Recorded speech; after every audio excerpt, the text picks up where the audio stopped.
Please subscribe to this channel so that we are more enthusiastic in providing the best video for you.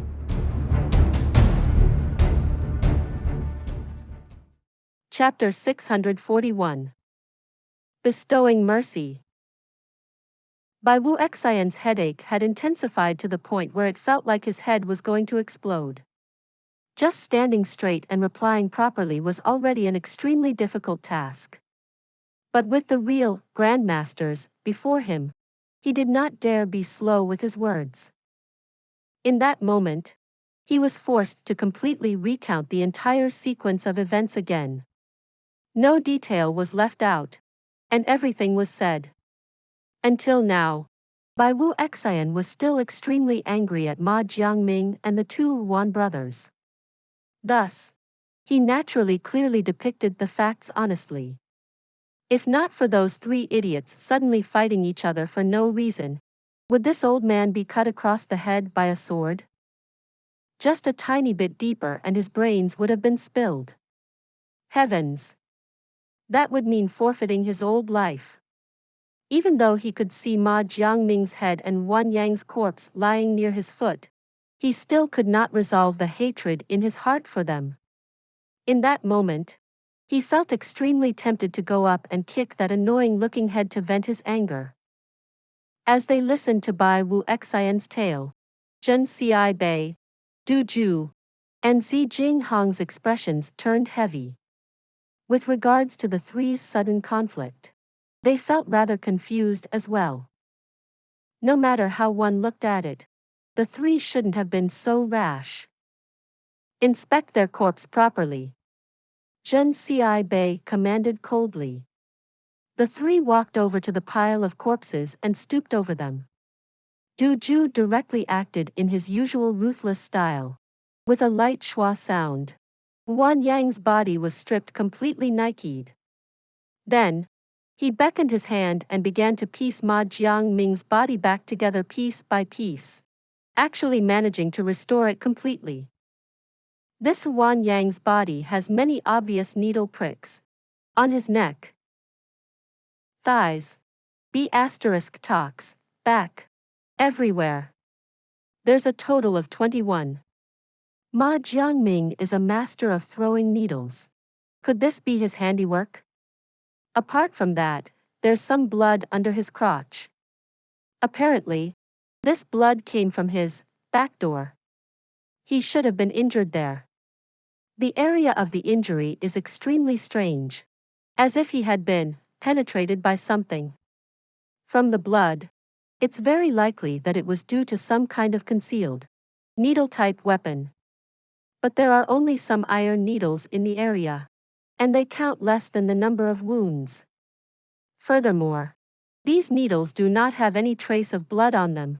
This is extremely strange.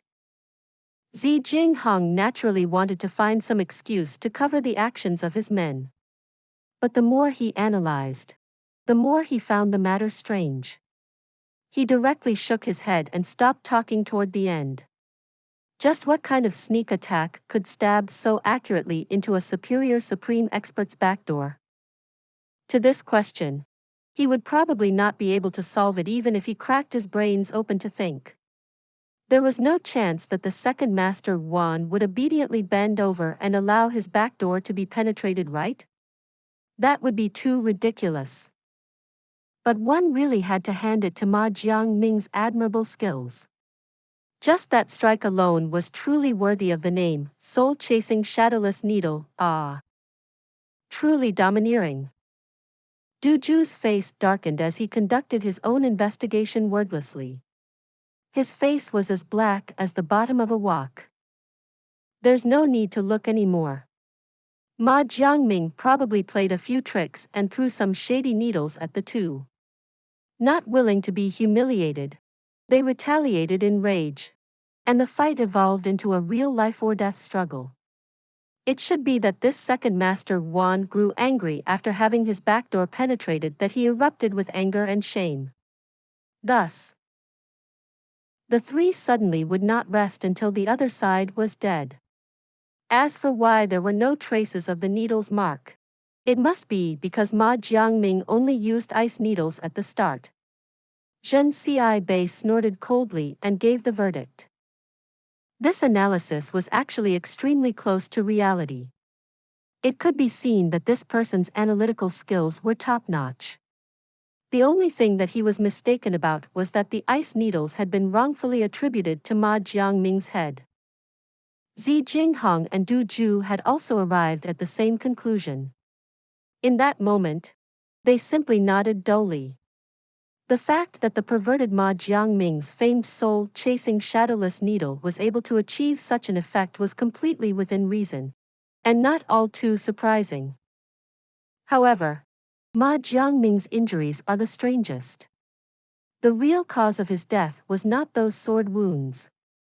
Instead, he was forcefully kicked repeatedly on his crotch area, until his 5 viscera and 6 bowels were ruptured, and even his brains were jolted to mush from the shock. Someone should have kicked him in the exact same spot continuously tens of times, launching him into the air. To kick a living person to death, and then continue kicking him into the air, to a height where he only landed after we arrived. Du Zhu sucked in a breath of cold air and furrowed his brows as he looked at Ma Jiangming's corpse which he had pieced together. This person's methods were exceptionally cruel, to the point of being horrifying. Dang his granny. This fellow is even more vicious than me. He's simply an unreserved perverted murderer. Du Zhu, with our strength, it shouldn't be very difficult to kill Ma Jiangming. But do you have the ability to continuously kick him 100 zhang into the air? Jun Xie looked coldly at him and ridiculed. At least. I don't think I can do that. If you're capable of such a feat, I must congratulate you. You must have broken through the venerable realm. Du Zhu instantly understood Jun Xie's meaning. To kick a living person several hundred zhang into the air, the one who did this would have had to ascend with Ma Jiangming all the way through the air, kicking him again and again to send him higher up. Does this world really have a high-level movement technique capable of doing that? Not needing to catch a breath, rest, nor requiring external help. Ascending through the air while stepping on nothing and kicking out at the same area repeatedly. Du Zhu sucked in a long, cold breath of air as he felt a chill run down his back.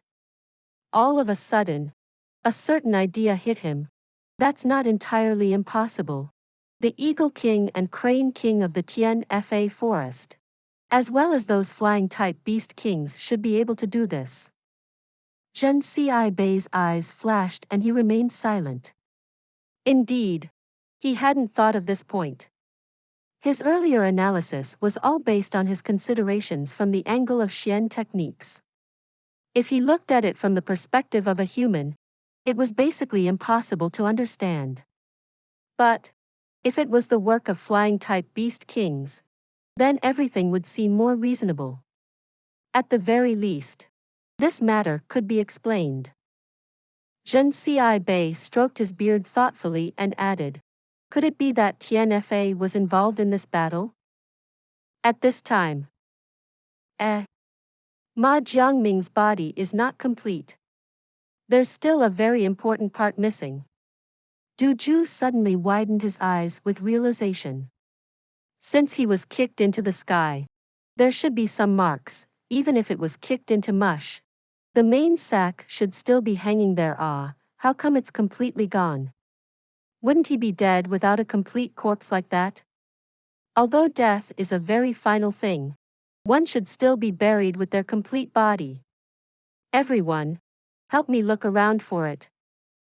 Hearing this, the 3-star throne bearer, Xiao Wei Cheng, cleared his throat sheepishly and stuttered.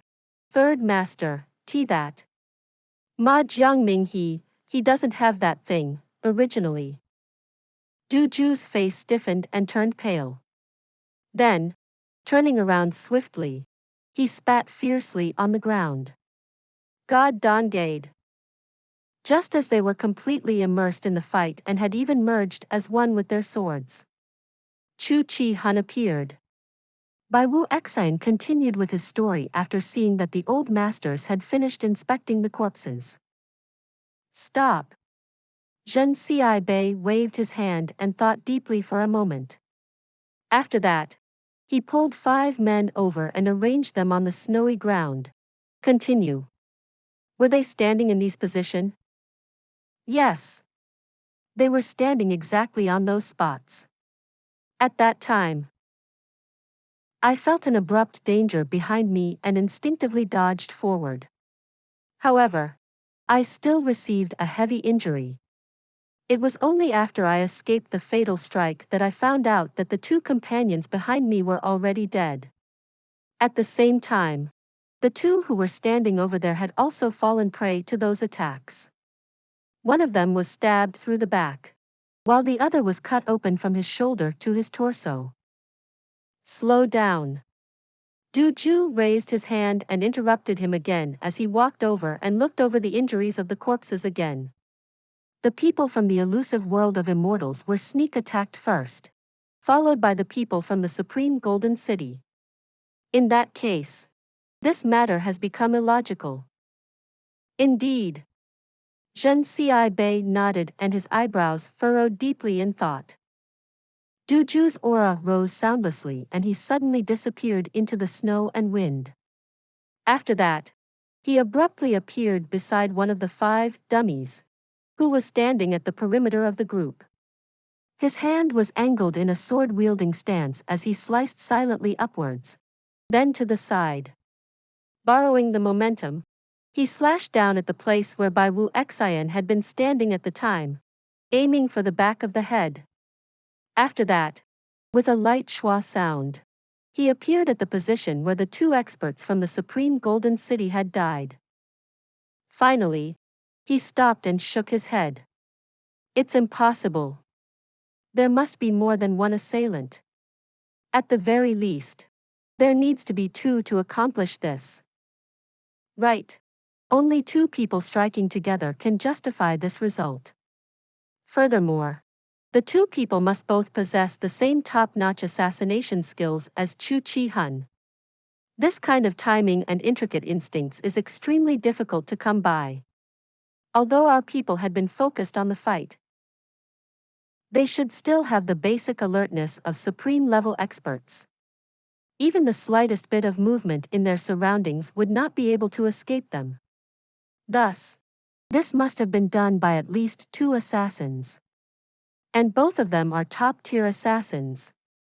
If it was Chu Chi Hun alone, it would be impossible for him to accomplish this no matter what. At this point, Jun Xie turned coldly to look at Wu Xie. Wu Xie, your report was untruthful. To think that you were so greedy for life and afraid of death that you actually dared to flee without even turning around. And now, you're actually telling lies to mislead us. What are your intentions? Wu Xie's face instantly paled and his normally calm face was taken over with panic. Second Master, what is the meaning of those words? I, Wu Xie, have been with the elusive world of immortals for over 100 years. Could it be that Second Master still does not know what kind of person I am? We'll keep the other stuff out of the topic. Right now, I only recognize you as a cowardly wretch who flees in the face of danger, abandoning your brothers to die. On top of that, I see you for who you are now, a liar and a deceitful bastard who seeks to mislead our investigation to cover your own face. Wu Xie, a person like you deserves more than death. Jun Xie looked at him coldly as the killing intent in his eyes intensified. Wu Xie, this seat shall bestow you with mercy just this one time. If you are willing to end your own life, you shall get to die with a whole corpse. Otherwise, if this seat took action personally, the result would not be so pretty. Wu Xie took 2 steps backward rapidly with a schwa sound, distancing himself as he hollered with rage. Second Master, you are placing wrongful charges on an innocent person. What is the reason for this accusation? I had no intention to flee back then as well. But if I had not done so with all my might, Or if I had even the slightest hesitation in that moment, I would have undoubtedly fallen under the enemy's blade. Second Master. Just stop and think for a moment. From where did you get news of this matter from? Who notified you to the incident here? It was me who rushed back with all my might to bring you this news, and to offer as much of my assistance to the elusive world of immortals. How could I be said to be misleading your investigation?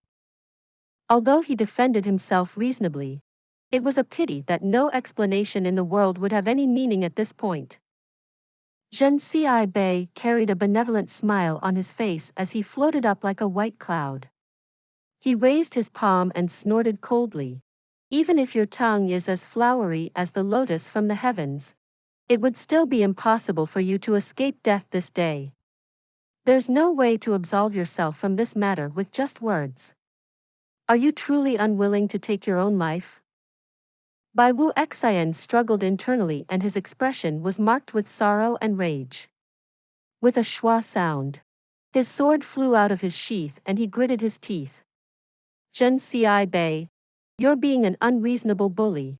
And this one refuses to submit. I'll like to see if your mercy can really reach me.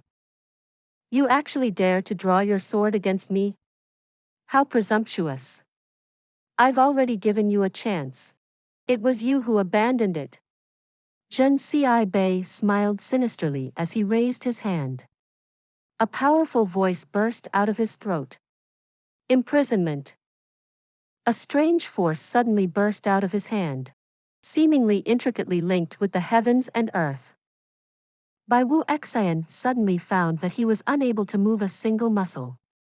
In fact, he could not even blink his eyes. This was the power of heaven and earth that only venerable level experts could comprehend. Power of heaven and earth. Bind for me. This was already drawing on the power of heaven and earth on a small level. For an ability like this, only Mei Shui Yan could counter it. This was the world cage. Please subscribe to this channel so that we are more enthusiastic in providing the best video for you. Chapter 642. Fully deserved. Bai Wu Xian stood rooted to the ground, completely motionless. He tried his best to struggle and escape, but he completely lacked the strength. He could only look on hopelessly as Jun Xi's palm landed on his head. With a light sound, his entire head flattened and his brains flowed out of his ears. His death was extremely sorry to behold. Everyone fell as silent as cicadas in the dead of winter. Du Ju stood quietly to the side, watching coldly as his face flickered with a strange expression. A superior supreme was killed so easily simply because Jun Xie wanted to. There were basically no grounds for face or past relations. Bai Wu Xian's body had barely hit the ground when a chorus of gasps rose out. Jun Xie and Du Ju turned and looked over. A large hole had appeared on the cliff to their left. It was completely black and squarish, the size of a room. It was not clear how deep it went. There's something off. As expected. Jun Xie stroked his long beard as a gleam flashed through his eyes. Let's go. We'll go and take a look. Underground. Chu Chi Han looked at Jun Moxie as if he'd seen a ghost. You won. The supreme assassin Chu said with a sigh. I'm inferior to you. You're the real king of assassins. Fully deserved. The name Supreme Assassin will no longer belong to me. Chu Chi Han's voice was mixed with disappointment, shame, admiration, and respect. Chu Chi Han had clearly seen everything that had happened, and he understood that he had lost completely. And he'd lost convincingly. On the surface, he had killed 2 supreme masters of the Supreme Golden City and a superior supreme from the illusory Blood Sea. Jun Moxie had also killed 3 and injured 1 by way of sneak attack. As for Ma Jiangming's death at the end, that was not counted into the score. On the surface, Jun Moxie had only gained a small edge over Chu Chi-hun, and the difference between them was very minor. But Chu Chi-hun knew in his heart that he had lost utterly and completely right from the start. Because the setup of this entire scenario had been fully designed by Jun Moxie. All the chances to perform hits on their targets had only appeared because of Jun Moxie's manipulations. Otherwise, such a result would have been nigh impossible. Chu Chi-hun was good at accessing his opportunities and grasping them, no matter how small the opportunity was. He would grasp them instinctively, using his elusive techniques to deal a deadly strike. For an assassin, this was seemingly sufficient. He had always been proud of his talent at grasping even the tiniest opportunity and timing, and he thought that this was all he needed. But today, he was given a lesson by the youth before him. For an assassin, the best assassin, not only does one need to have a perfect eye for opportunities, one must be able to create an opportunity when there is none. If Chu Chi-hun was by himself, he would find it hard himself to even escape safely after he sneak attacked one of the 8 experts, because he would be immediately surrounded by the other 7 and tied down. But Jun Moxie was actually able to create a scenario where they had the opportunity to kill all 8 of the experts, wiping them out. This kind of methods was bordering on miraculous. The difference between their methods was completely impossible to describe with just words. Making use of opportunities was a reactive action, but creating one's own opportunity was a proactive action. Only by creating one's own opportunities could they grasp it best. On the other hand, waiting silently for one's opponents to make a mistake was just akin to waiting every day under a tree, in hopes that a hare would kill itself by crashing into the tree trunk.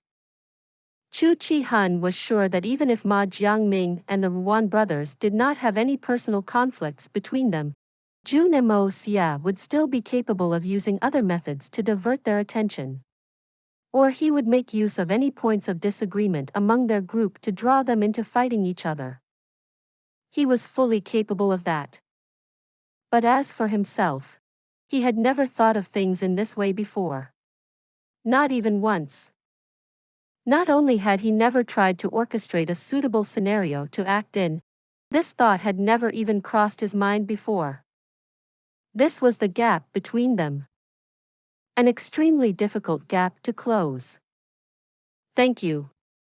Jun Moxie smiled, not bothering with hypocritical pleasantry. Because he could clearly feel that Chu Chi-hun was indeed extremely lacking in this aspect. A king of assassins, a supreme assassin, was not something one could assume just by being good at killing people. There was similarly a vast field of study for this profession. If there was an open opportunity, then the assassin needed to figure out a way to draw out the largest potential in that opportunity. Even if there were no opportunities to exploit, the assassin must be capable of conjuring the best scenario to take action in. This was what a complete assassin needed to be. These kind of ideals similarly applied to any other professions. From the 3 religions and 9 schools of thought, to court officials and even street hawkers. Wasn't this the same? Opportunities were something that everybody would encounter every so often. But where there were no opportunities to be found, an opportunity that one crafted with their own hands would sometimes be even more suitable to oneself. Thus, when a person found himself or herself at a dead end in life, the correct action was to carve out a path with his or her own efforts. The more one felt trapped in their life, and the more their roads were sealed, and the greater the chance and motivation to forge a blazing path out. When I escape from here alive, I will release this news to the world. The supreme assassin is no longer Chu Chi-hun. Chu Chi-hun's voice was low and solemn, but it was also filled with pain. Since my skills were inferior, being referred to as the supreme assassin still would be an insult to me.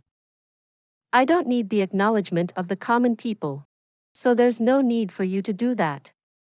What does it matter if the world acknowledges me or not? Jun Moxie raised his head and smiled lightly. Then, he continued smugly. I only need your acknowledgement. And that's enough for me. As Jun Moxie said this, he felt his heart lighten considerably. He thought consolingly in his heart. This evil monarch did not lose our face. His heart actually felt a little sourness as he thought that. What does it matter if the world acknowledges me? This sentence truly hit to my heart. Chu Chi-hun froze momentarily and began to laugh aloud. Now that this matter was settled, he looked at the party of three properly and asked in a serious tone. I haven't properly inquired until now. What are the three esteemed masters' names? The three of them looked at each other with shock when they heard those words. They'd assumed that Chu Chi-hun was aware of their identity long ago. But who would have thought that this fellow actually did not know them at all? This could only be blamed on Chu Chi-hun's weird nature. This fellow had never properly interacted with anyone his entire life, and did not know to ask others for their names.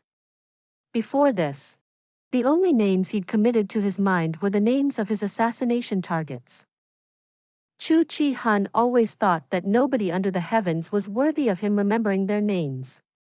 There naturally weren't anybody who had enough qualifications to be his friend. Nobody was qualified. To this former supreme assassin, this was the first time he'd opened his mouth to ask for someone's name. This was a typical example of an old virgin woman getting onto the marriage sedan chair for the first time. My name is Jun Moxie. This is my mother, donghua Xie. This is my wife, surname Mei. I won't be mentioning her full name. Jun Moxie introduced with a smile. At the same time, he took the opportunity to take some advantage again. You are Jun Moxie. And you're from the Donghua family? Chu Chi-hun gasped aloud in shock as he continued asking. Are you really the wife of the great General Jun Wuhui? Lady Wen Xie of the Donghua family? This woman is indeed the person you speak of. Donghua Wen Xie's eyes turned slightly red and she forcefully steadied her emotions. This woman's ignoble life has been a disgrace to her husband's illustrious name, and I have incurred Senior Chu's ridicule. Suddenly hearing her husband's name from the mouth of others caused her to feel a warm familiarity in her heart. In that moment, Donghua Wen Xie suddenly felt a sourness in her heart, and she could barely compose herself. What are those words? Madam, Chu Chi-hun's face turned serious.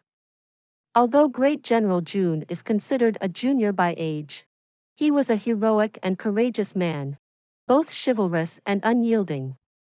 This Chu is a cold-blooded killer, and has never admired any more.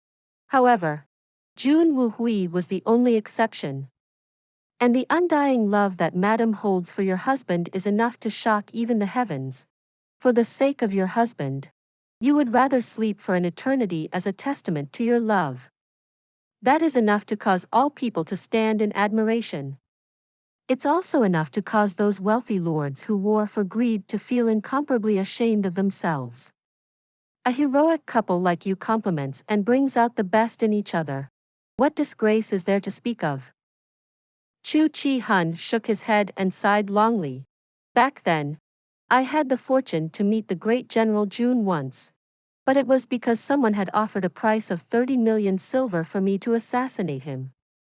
I investigated him thoroughly, but the more I found out about him, the more admiration I had for this man. Ultimately, I did not take the hit, and gave up on the transaction. That was also the first time that I turned away from a contract hit in my life. He laughed bitterly and continued. I, Chu Chi-hun, have always been a cold-blooded killer. It didn't matter if one was a loyal minister or a grieving wife. As long as someone was able to afford the silver, I have never once been soft-hearted. But that time, I was completely filled with respect and admiration for Jun Xie.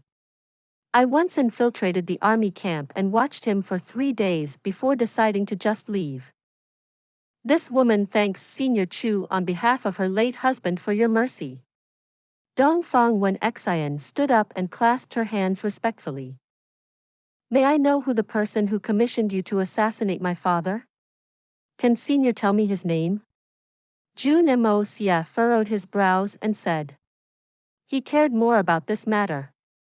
For some reason, every lead he'd obtained in this case had instead led him into an even more complicated web of mysteries. The person who commissioned me back then was the imperial teacher of Yutang Kingdom, Fei Mengchen. Chu Chi Hun hesitated for a moment and said. I did not accept his contract. And so he's not considered my client. It's not really a big deal to reveal his name. Although he'd said it like that, Jun Moxie understood very clearly that for an assassin to reveal any details of an ex-client was the biggest taboo in the industry. Chu Chi Hun might have claimed that this person was not a true client, but he nevertheless owed Chu Chi Hun a great debt of personal favor at this moment. Chu Chi Hun, I was thinking about your movement technique. It seems somewhat strange. Mei Shuiyan, who was sitting quietly at the side, suddenly said as she looked at Chu Chi Hun suspiciously. A faint killing intent surged from her body. Do you know of the war for seizing the heavens?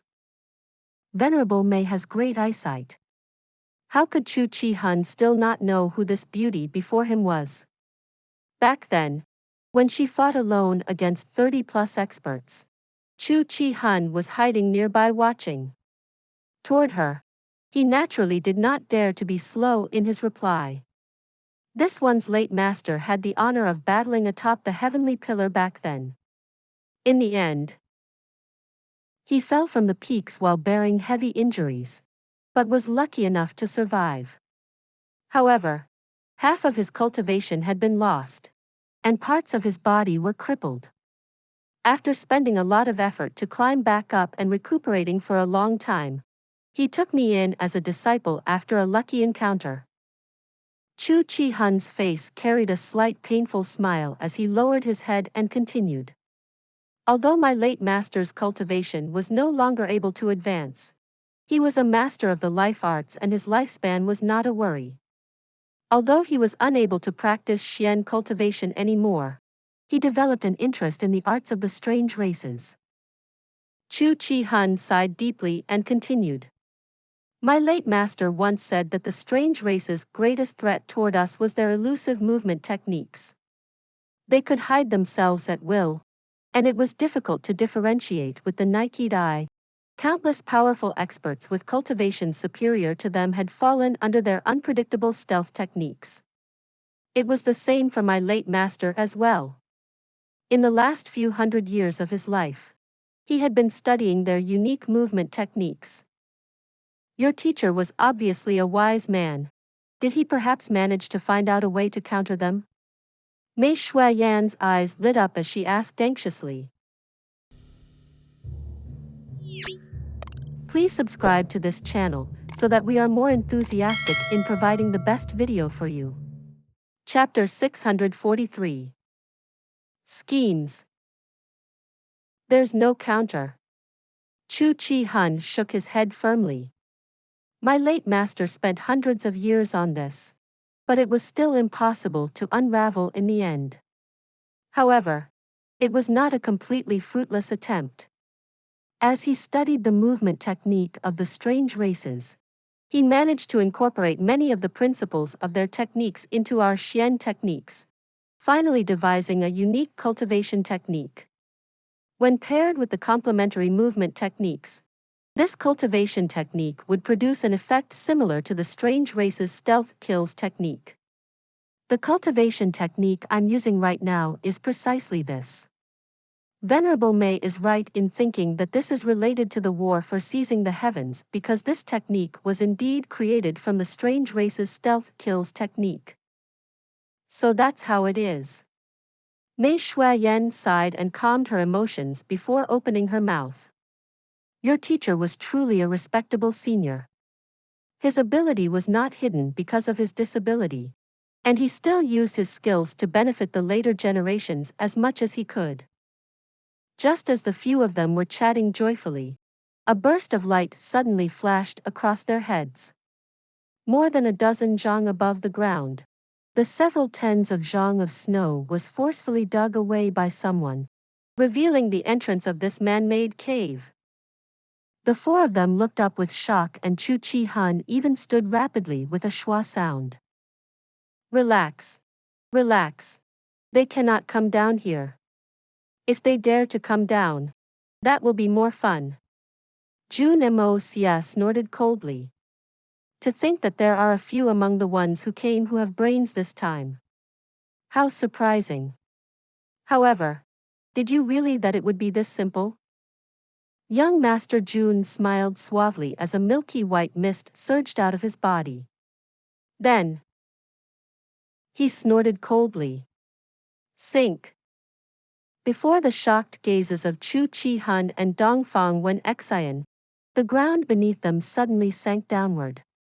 This time was very different than the other time. The last time, Jun Moxie was only looking for a hiding place. But his hiding place that was over a dozen zhang beneath the ground was actually discovered, causing Jun Moxie to become angry. This time, he directly traveled downward by several tens of zhang. In that moment, even Chu Chi Han felt a misconception as if he were dreaming. Mei Shuayan directly grabbed Dongfang Wen Xian at the beginning of the descent, lifting her feet off the ground to lessen the falling sensation. Before this, Chu Chi Han had assumed that this hole had been prepared by Jun Moxie.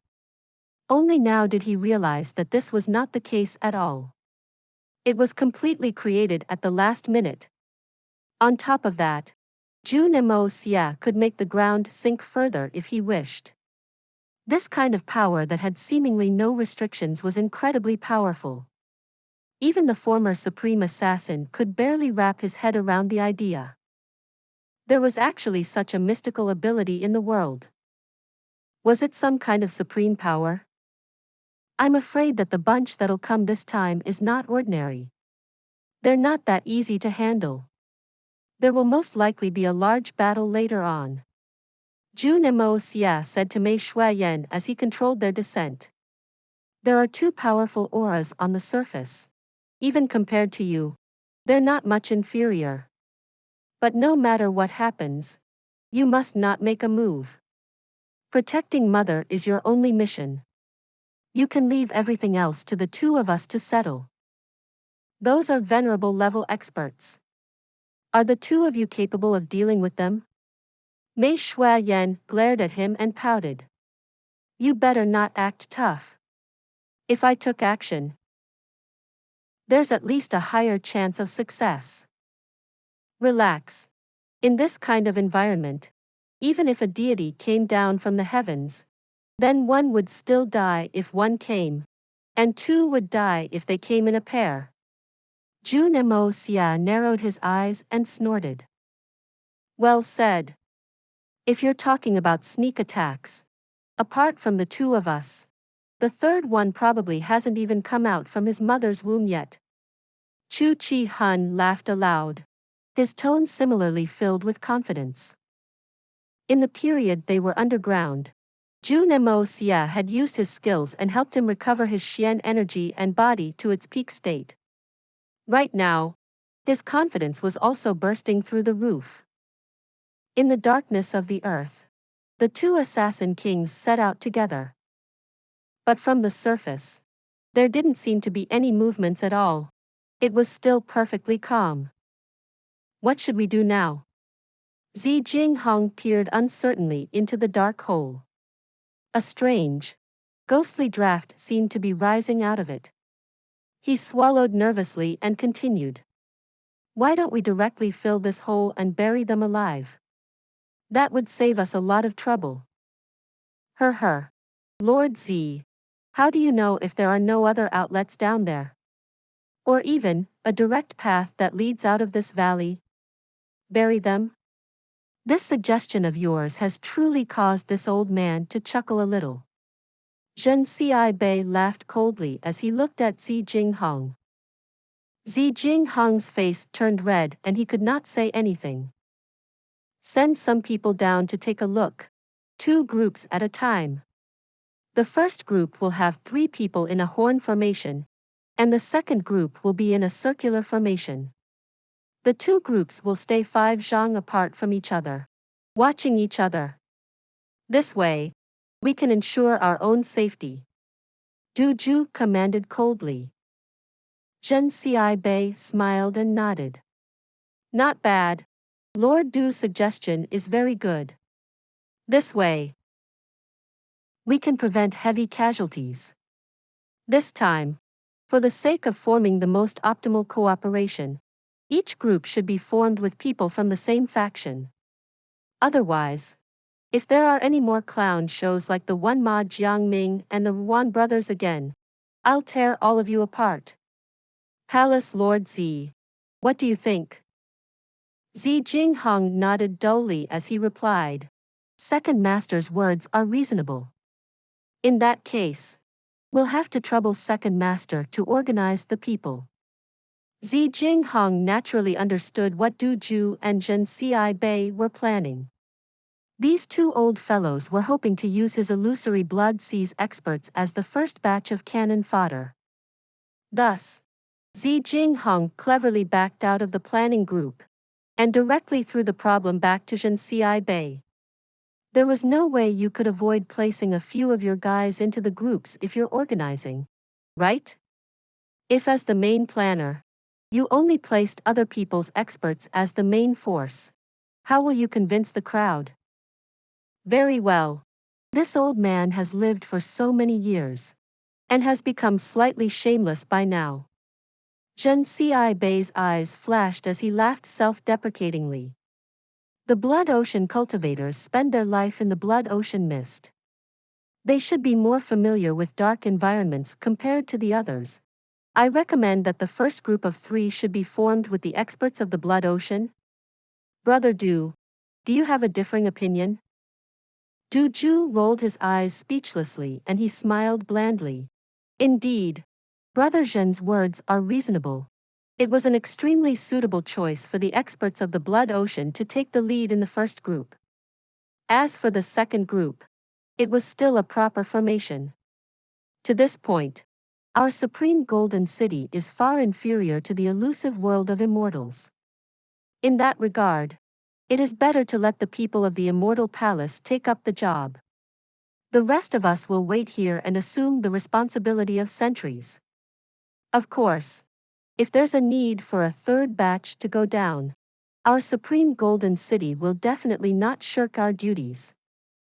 Shameless. Zi Jinghong scolded darkly in his heart. Truly too shameless. These 2 ancient old things are simply plotting against each other, completely ignoring the Blood Ocean faction that they'd pushed to the front as cannon fodder. From the looks of it, their losses in this period of time had caused the 2 great holy lands to suddenly go into self-preservation mode. After all, any one of these factions' losses were not low. The 3 holy lands had dumped nearly 100 experts into this bottomless hole. Jun Xie was also extremely unhappy in this moment. To think that this Du Zhu would deal him a strike while taking advantage of an opportune moment. He had initially planned to leave his own faction to pick the advantages while the rest labored, but he had unexpectedly been pushed into the second group.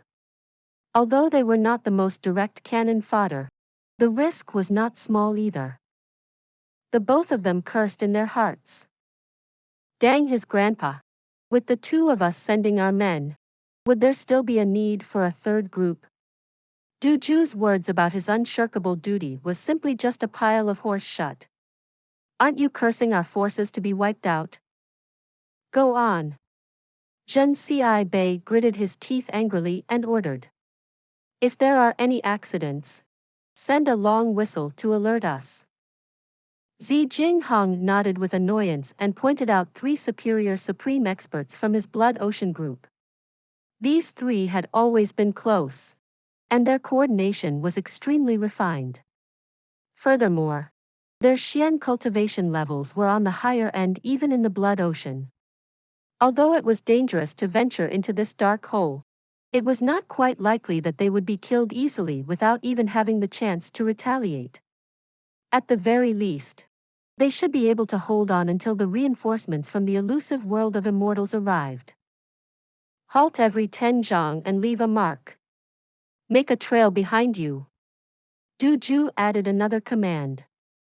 Under the gazes of the rest, the 3 Blood Ocean experts formed into a triangular formation and jumped into the hole. They stuck close to the walls of the hole as they fell, and their swords gleamed brightly before them. Their other hand was placed before their chest, with a Xian technique ready. They were prepared to either attack or latch onto the walls at any moment. Behind them, 5 white-robed experts from the elusive world of immortals also followed closely, leaping soundlessly into the hole. The group that went down this time was surprisingly composed of all superior supreme experts. The 2 groups all maintained the same movements, falling and latching themselves onto the cave walls with the same timing. Their momentums were nearly identical as they descended carefully. The bottom of the cave. Xia. The opponent's strength is too great. We cannot go head-to-head against them. Mei Shuayan furrowed her brows and advised anxiously. Let's leave this place first. For a nobleman to take revenge, 10 years is not too long. I've heard their conversation above. The speaker is the number 2 existence of the elusive world of immortals. Venerable Jun Xie Bei and Supreme Golden City's number 3. The ruthless Venerable Du Zhu. Those 2 are on the same level characters as me. Furthermore, they have over 100 experts with them. Xia. For the sake of your mother, just bear with it this time and go. I know that you must have other escape methods for sure. Jun Xie shuddered and he looked viciously at the 8 people who were descending carefully. Gritting his teeth, he finally sighed. Fine. All of you, follow me closely. Jun Xie waved his hand, and a completely dark hole appeared on the ground. The 4 hurriedly jumped into it, and the hole instantly began to close behind them, soundlessly and without a single trace. Jun Xie was the last to jump into the hole, and before he did so, a cold glint flashed across his eyes. In the time it took to boil a cup of tea, the 3 experts from the Blood Ocean reached the bottom. The thing that surprised them the most was, how could a place that was so far from the surface be completely devoid of a single drop of water? And was instead completely dry? Furthermore, there was not a single person down here at all. When they raised their heads and looked, the light sky above was only as wide as the mouth of a teapot. By a rough estimate, this hole was at least 50 zhang deep. Wait, there's nobody? How could there be nobody? Where did they go? The few of them searched carefully around the entire area and even smashed the walls. However, it was all solid earth. Apart from that, there were only extremely tough rocks.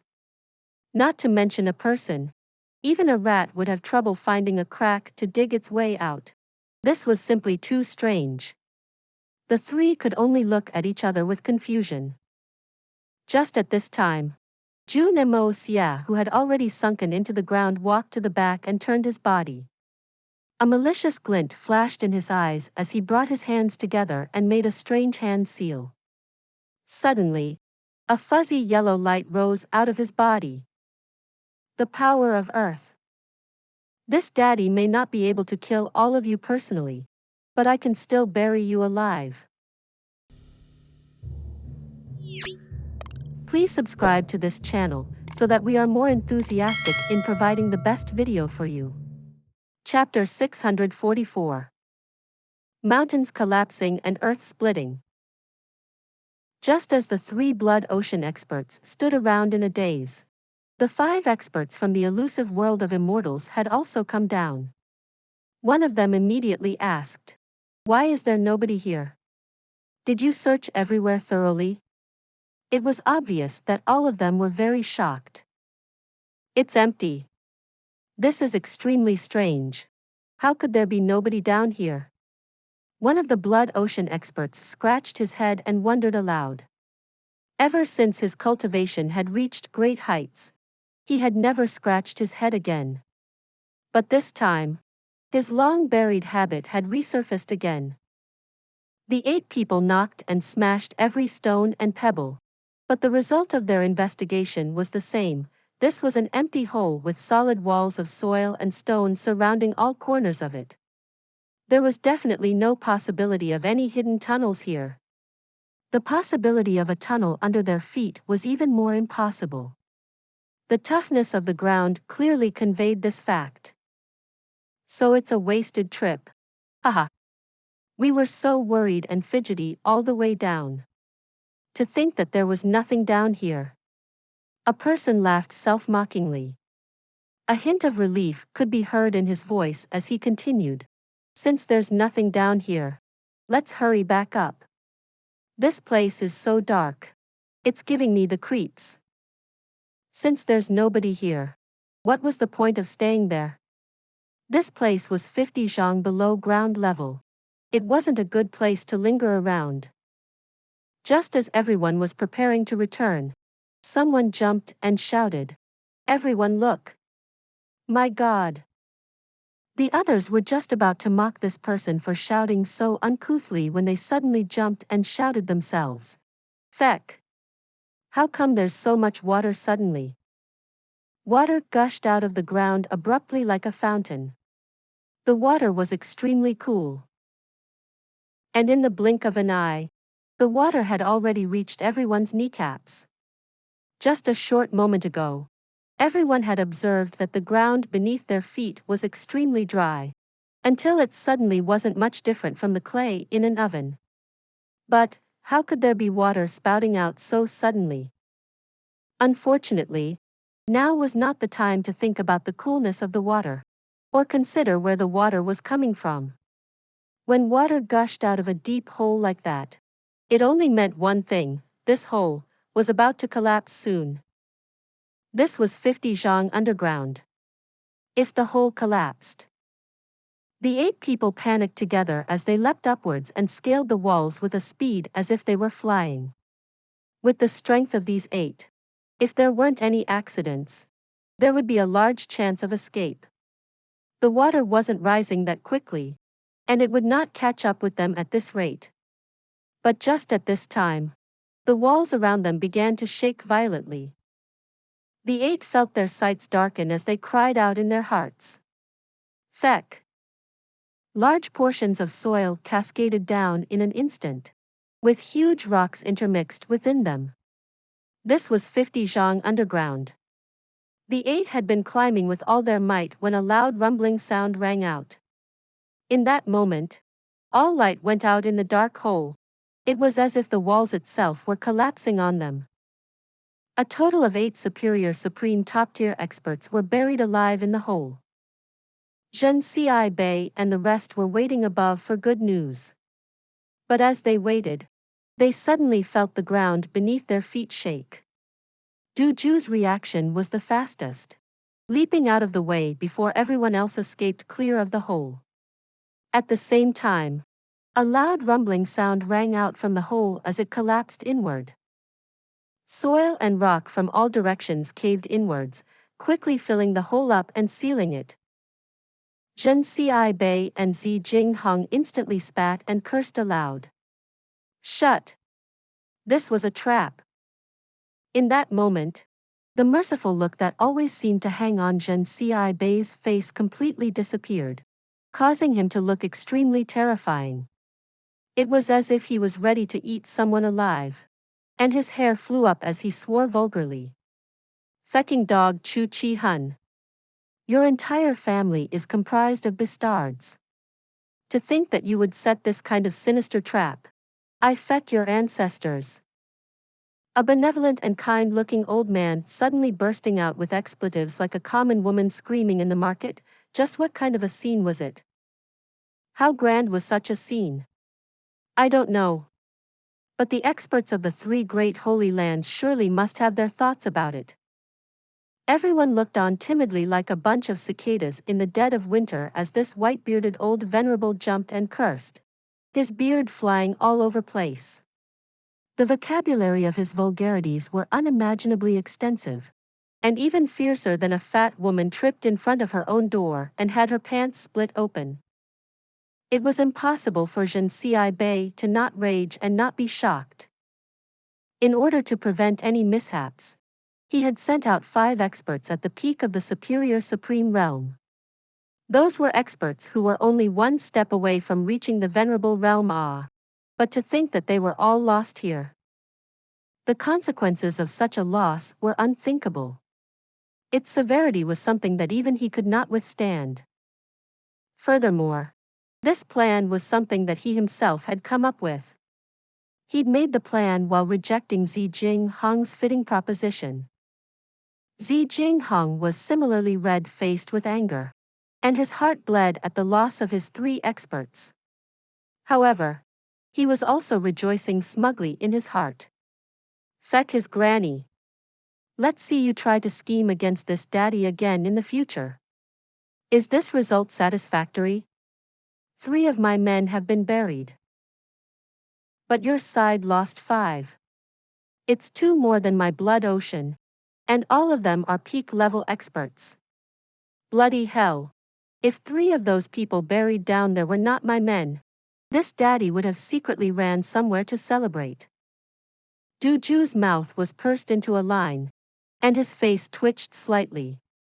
There was even a look in his eyes that hinted at him rejoicing over the misfortunes of others. However, his mouth was uttering words of sympathy. To think that this hole was actually a trap, how truly unexpected. Gentlemen, please be consoled in your grief. After all, the dead cannot be revived. Xian continent is filled with talent, and it's still possible to gather a few more experts. Du Ju's well-concealed mockery instantly caused Jun Xie and Zi Jinghong to go crazy with anger, almost ascending to the heavens and attaining nirvana from rage. Were these still the words of a human? The people had only been buried alive, they weren't confirmed to be dead. But you're already offering your condolences? Wasn't that simply a plain curse? Men! Uncover this hole for me with the greatest speed possible. Hurry up! Jun Xi's face was trembling with rage as he placed his hands on his hips and hollered. On the other side, Zi Jinghong also hurriedly issued a similar command. Underground, Jun Moxie was sitting with his eyes closed slightly and his hands clasped together. All of a sudden, his arms flew out and numerous waves of muddy yellow light surged out from his body, instantly merging into the soil, spreading far away quickly. Yellow light continued to flood out of his body, unceasingly. I'm going to make the heavens and earth collapse. Finally, Jun Moxie opened his eyes abruptly as his face paled. His eyes blazed fiercely and with a violent shout, an ocean of yellow light flooded out of his body.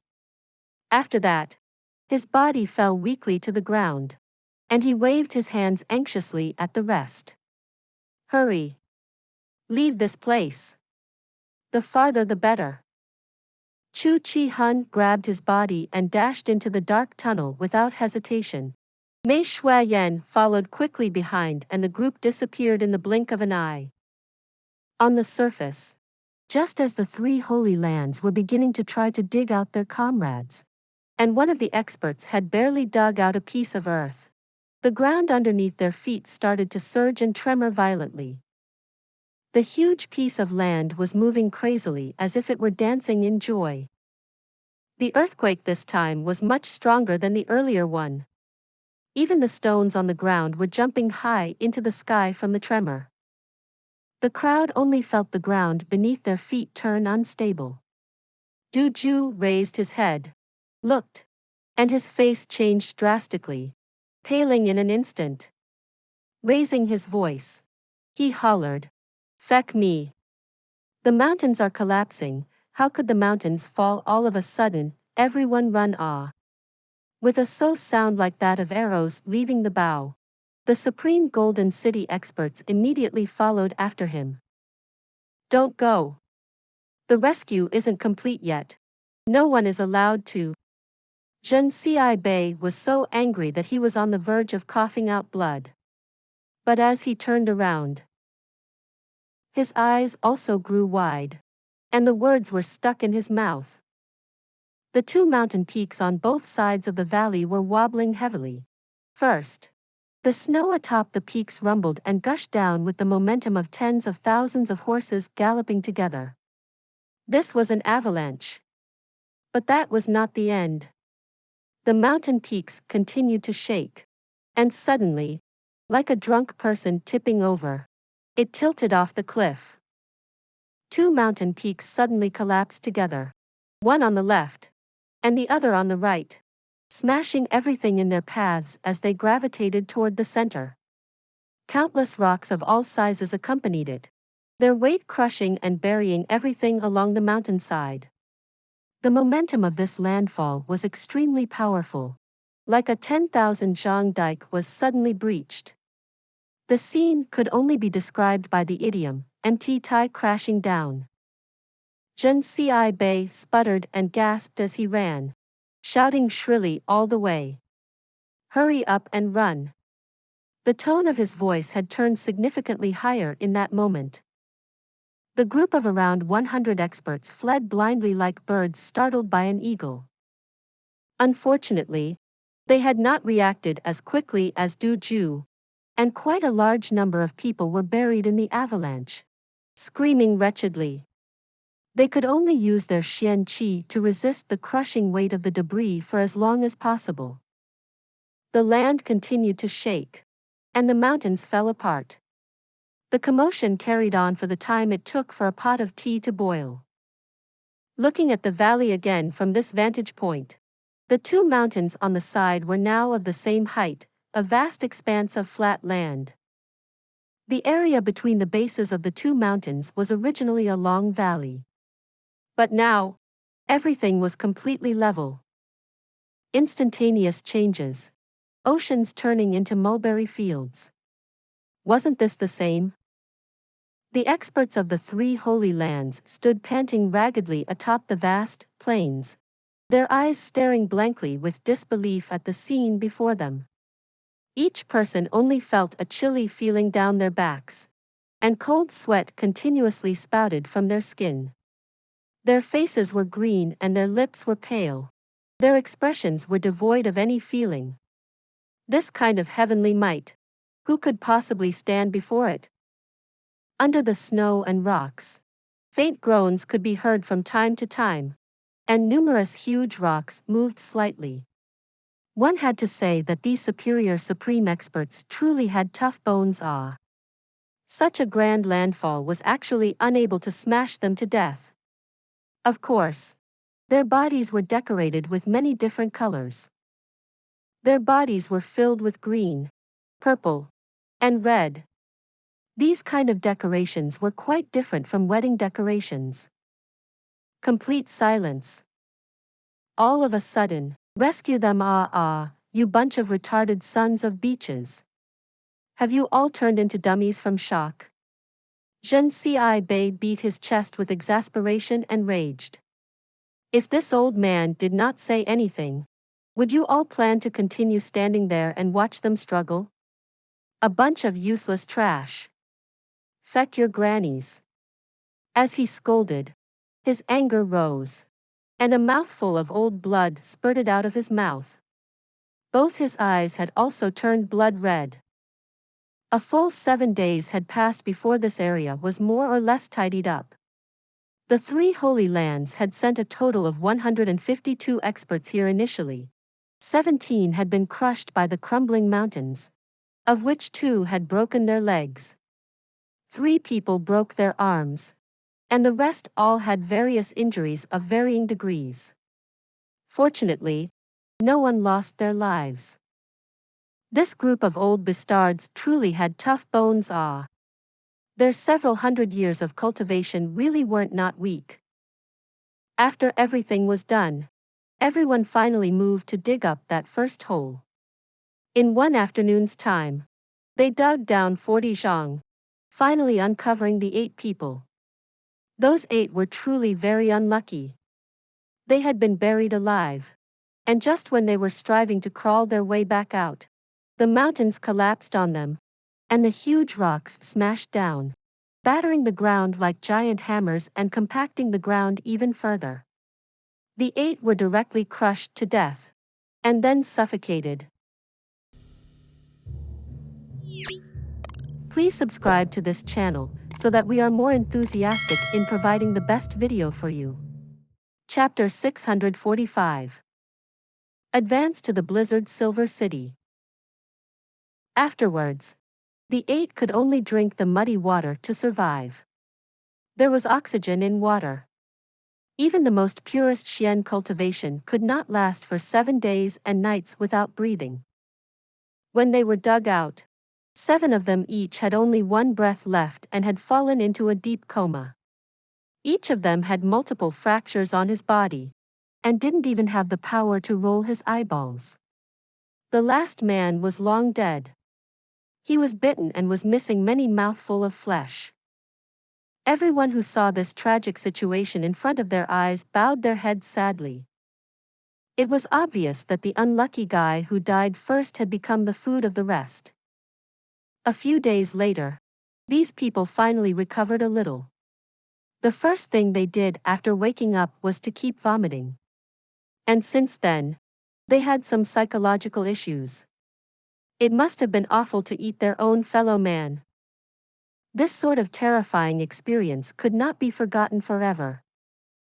However, Jun Moxie exhausted his spiritual power to trigger the landslide. After coming out, he almost relied completely on Chu Chi-hun to carry him along the road. But Chu Chi-hun was still happy about it. When he saw the collapse of the hole, he felt so comfortable, like jumping into a river in midsummer. When he saw the 2 mountains coming down, he even forgot to feel shocked. He only wanted to sing then, it was too satisfying. Who told you guys to persecute me so desperately? Well, isn't this karma now? Just for this, he would be willing to carry Jun Moxie for life, let alone a few kilometers. More than 10 days had passed and they did not encounter anything else. They could finally make out the shape of the walls surrounding the Tianxiang city. Jun Moxie's spirit energy had recovered, but he stayed on Chu Chi-hun's back and refused to come down. Geez. What if I come down? And he left instantly. But as Chu Chi-hun, he of course did not stay for long. With 2 days staying at the Jun family, he left. He was like a lone wolf that would not stay and rest for too long. He only wanted to drift alone, seeking his own path of thrills. I am always like a plankton without roots. I am used to this sort of lifestyle and don't wish to find a root at all. We are already lucky to have met. Perhaps we won't meet ever again. Before he left, Chu Chi-hun had a long conversation with Jun Moxie. We are both real killers. You know, my identity is always a killer, this will never change. I like this kind of life. And I like the feeling of wandering all over the world. I'm not fit to stay in one place. So I will leave. I'm glad to meet you, the king among the killers. Unfortunately, your identity dooms you to be a killer in a real sense. So although your strength can be regarded as the king of killers, there is no dispute, and no one is qualified to disagree. But you have to remember your identity. You are not a killer. I am. So, I'm sorry I have to leave. I know what you want. I have an apprentice. And I'll arrange him to come to you later.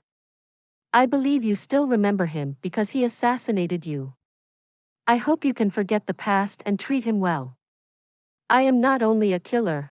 I am also a teacher. I don't care about the pursuit of the 3 holy lands.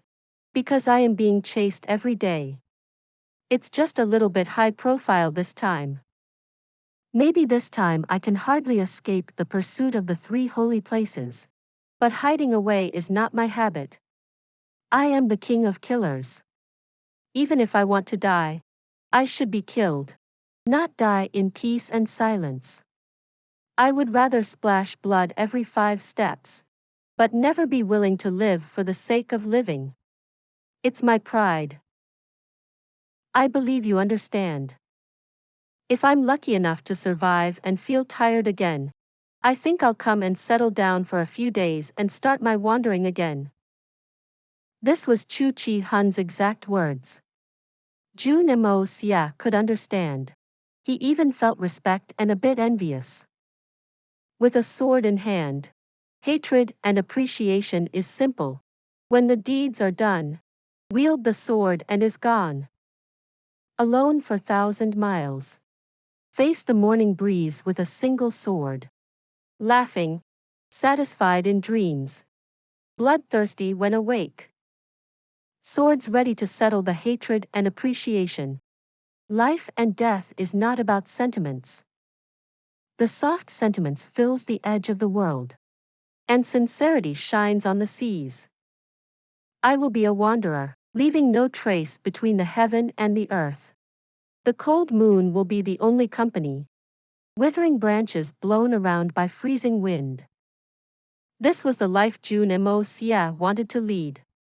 But his identity for this life dictated that he could not be satisfied. Chu Chi Hun was right. Although he was the king of the killers. But he was not even a proper killer. An assassin. And killer that was his past life. For this life, he was just Jun Moxie. The contest with Chu Chi Hun proved his worthiness as the king of the killers. But it was nothing else. So Jun Moxie did not try to stop Chu Chi Hun.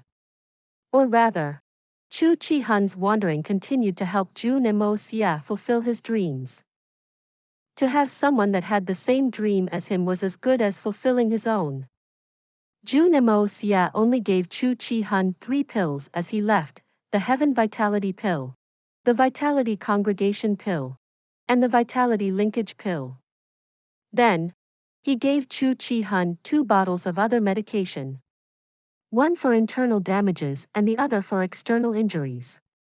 The former was so strong that even going mad due to improper practicing could be cured. The latter was so magical that it could even bring back the almost dead.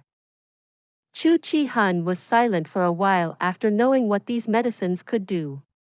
There was no signs of happiness and excitement on his face. Instead, it was dismay and struggle. I, Chu Chi Hun, have never owed anybody anything in my life. I have always been really proud of this. And it is the most fundamental reason for my frankness. Your present is too heavy for me to bear. But I know I can't refuse it. I don't want to refuse it. I owe you a lot. At the snowy hotel, I owe you a life. At the valley, I owe you a favor. Thousands of miles of escaping. I owe you again. Now, I owe you so much medicine. I'm really upset. If you have the opportunity, I must return the favor. But favors are the most difficult debt to return. I am afraid I can't return for life. So I never owe it. Chu Chi Hun was gone. He left frankly and nonchalantly, without turning back. Firm and frank. He left his final words behind and he was completely gone. The day you brandish your swords at the Blizzard Silver City will be the time I arrive there with my sword. These pills will be my reward. Even if you don't see it like this, I do. I don't want to owe anyone, especially you. Jun Moxie remained silent. Just when Chu Chi Hun had left, Mei Shuayan said she was leaving as well. She said she would return to Tianfa with the Snake Queen and prepare for the great battle. Similarly, when Mei Shuayan was back, it would be time for them to advance at the Blizzard Silver City. If he was not wrong, the three Holy Lands would also participate in the Battle of the Blizzard Silver City. So, Mei Shuayan would be preparing her army when she returned this time. She brought many pills Jun Moxie gave with her.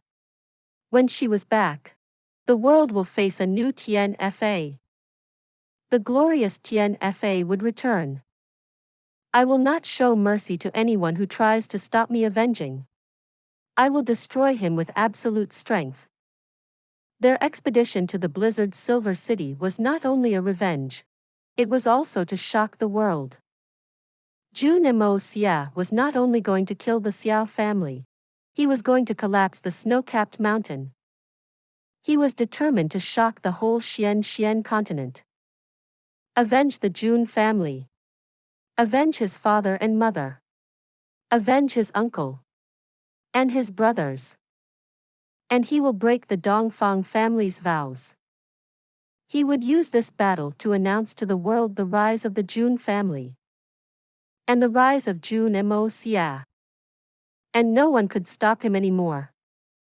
At that moment, the glorious path of the otherworldly evil monarch would be opened. Mei Shuayan was not very willing to part. She hugged him softly and left. The Snake Queen Qian Sun's eyes reddened. She did not look back and left. Did she not dare to look back or? Dongfang Wen Xian's return brought back an atmosphere of celebration to the Jun family. When seeing the shamefaced Jun Wuyi again, Dongfang Wen Xian said, "Third brother, you need not be ashamed, nor have too much self-blame. You did nothing wrong, even if it's your fault. Brothers are united and you were like one. If this happened to me, then the innocent victims would be you. And we will also be sad. You only need to think about the whole thing from your elder brother's standpoint to understand what your elder brother meant. You will always be our favorite little brother.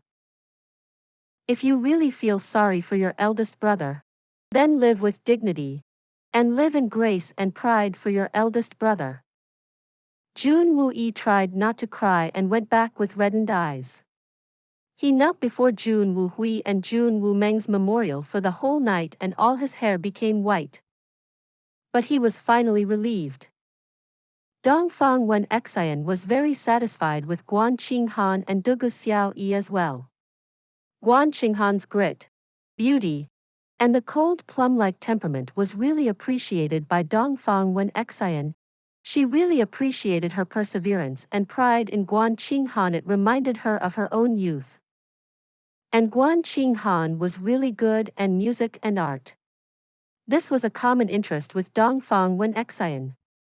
So they were happy staying together. As for Dugu Xiao Yi, Dongfang Wen Xian really adored her from within. It was like having a daughter again. She was so cute and interesting, and never failed to make Dongfang Wen Xian laugh.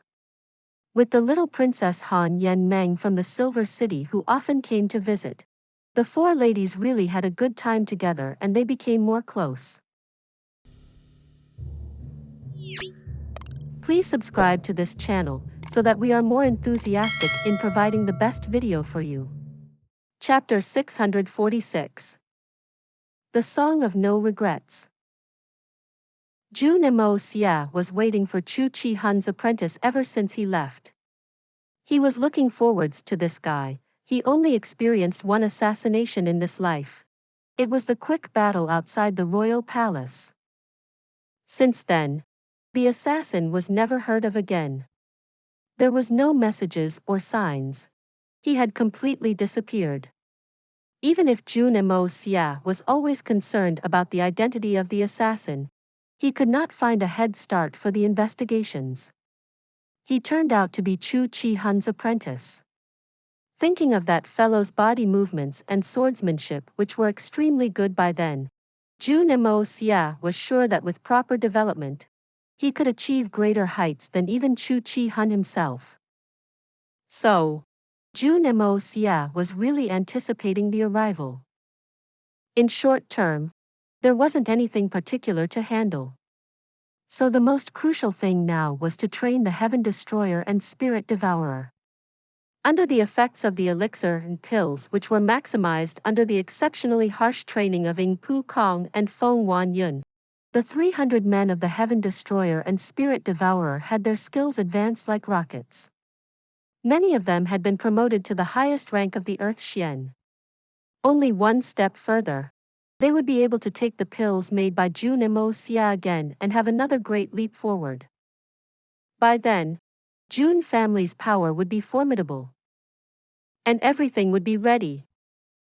Originally, this sort of harsh and punishing training was not a proper path to take despite its miraculous effects in developing the body's potentials. This sort of training was like drinking poison to quench thirst. With their extremely fast improvements, members of the Heaven Destroyer and Spirit Devourer would not be able to beef up any further. And they may even experience sudden death due to the loss of life power within them because of training beyond their limits. However, with the endless prescriptions from Jun Xie and all the precious ingredients, they did not have to worry about these at all. With all the elixir and some proper treatment, it would take only a few days at most before they could recover from any sort of burnout. When they regain their health, they might even become fitter. Eventually, all the members had become used to this sort of punishing training. This harsh training was the only exception to the peaceful and cozy atmosphere in the Jun family. In the following days, Jun Xie also tried to relax and enjoy the peace, so that he could remember the unforgettable days in the future. Because by the time the battle started, it would become very difficult to find such peaceful days anymore. All their intelligence came in like the drifting snow outside, all delivering the same message: the whereabouts of the Blood Sword Hall could not be found. The most terrorizing assassin group, the Blood Sword Hall, seemed to have disappeared from this world overnight. No trace could be found. Not a single bit of trace was left. This was really unusual for a terrorist group that had made itself really famous. But it was acceptable for Jun Xie. With the rise of the Jun family, the opponent, a surely firm figure, would not hesitate to let go of this organization. It would in fact be weirder if traces of the Blood Sword Hall could still be found. These few days, Jun Xie would climb to the top of towers and stare at the royal palace in the distance. He was sure that the man in the palace knew everything. He overcame many impulses to dash into the palace and use the soul-sedating technique to force out the truth from the man. It could be done, but, if it was done like that, it would be too easy for the man. How was his life alone enough to pay for the hatred of the Jun family? There are many things in this world that are worse than dying. I hope you will use the rest of your life to slowly experience it. Exceptionally peaceful days always marked the imminence of a great conflict. One day, wearing light clothes, Jun Xie gently took the snowy path down to the small courtyard where Guan Qing Han lived alone. The snowy white was without any taint and it looked like everything was wearing white. Jun Xie was wearing a light green robe, collared with snow-white fox fur which perfectly lined his handsome face. His lips were red and teeth white. His eyebrows were like a sword with a glittering glare. What a beautiful young man. Of course, it would be better if there wasn't the tint of evil on his face. The young Master Jun walked up slowly with soft footsteps. It was like he was being carried by the wind and sitting on the crescent moon, without having to step on the ground with his own feet. The four ladies who were having a little conversation beneath the pavilion were stunned by his approach. Dongfang Wen Xian looked proud. That's my son. How presentable. Dugu Xiao cried out loud and said with a laugh. Mo Xia. You look so good. Han Yen Meng turned her head and it caught her attention as well. Funnily, she said, pretending to be old. Sister-in-law. Your son really looks good. Her sister Han Yen Yao was in love with Jun Wu Yi, so she happily called Dongfang Wen Xian sister-in-law, just like how Jun Wu Yi would. But she was only 17 and it was really a hilarious scene. Only Guan Qing Han was still looking down at a piece of paper with a frown. With a pen in her hand, she was writing something. But now she was staring at the paper, as if pondering, and did not even realize Jun Moxie's arrival. Jun Moxie walked up and peered at the paper covered in notes. She was composing. What song is this? Jun Moxie asked. Sister Qing Han was always talking with mother recently and she kept on hearing the love story of mother and father. She was really touched, so decided to compose a piece to commemorate this pure love. It was just completed and she played it once. It sounded so touching, but something sounded wrong, so she is making some changes. Dugu Xiao said smilingly. She was looking especially adorable with her yellow shirt, small outfit, and 2 small white cotton balls sewn onto her boots. Oh. Let me have a look. Jun Moxie stood there properly and looked. You know about music? The ladies found it rather unbelievable. Just a little, but Jun Moxie said humbly as he rubbed his nose. He looked at the piece and hummed along. Soon he shook his head. No, this song is too saddening. The love between father and mother was full of heroism. Although they are now parted by life and death, their love would continue forever, unstopped by any obstacles. This is a beautiful love story, not a mundane one. Your piece might be able to touch others, but it hardly shows the admirable pure love. This will not resonate with people, and that's its biggest weakness. Guan Qing Han said, half stunned. I know that, but as I tried to change it, I simply could not capture the idea behind it, and it only gets worse under my change. Jun Moxie thought for a while, staring at the sky before saying, let me try, and kept the paper before Guan Qing Han before laying out a fresh sheet. Taking the pen from her hand, he stood by the table and closed his eyes to think like an old monk. Dongfang Wen Xian could not resist laughing. She thought her son was trying to show off. Dugu Xiao and Han Yen Meng were also looking at Jun Moxie, waiting for him to fail in showing off. Only Guan Qing Han knew that Jun Moxie really knew about music and did have some expertise. She was serious and anticipated. After a while, Jun Moxie let out a gasp and quickly wrote down the musical symbols for this world, which carried the music from another world. He was not stuck in the process and went straight away for completion. Guan Qing Han took the piece and was ecstatic and in disbelief as she hummed for a few seconds. She started to carefully ponder. After some time, she placed a jade flute to her lips as she continued to stare at the piece of paper. The flute started to vibrate slightly and the music began flowing out. The pitch was low, and the music flowed smoothly. The whole piece defined and explained love while showing sadness and helplessness, and the endless desire for such love. It was like a dream. One that people desired, real and even surreal.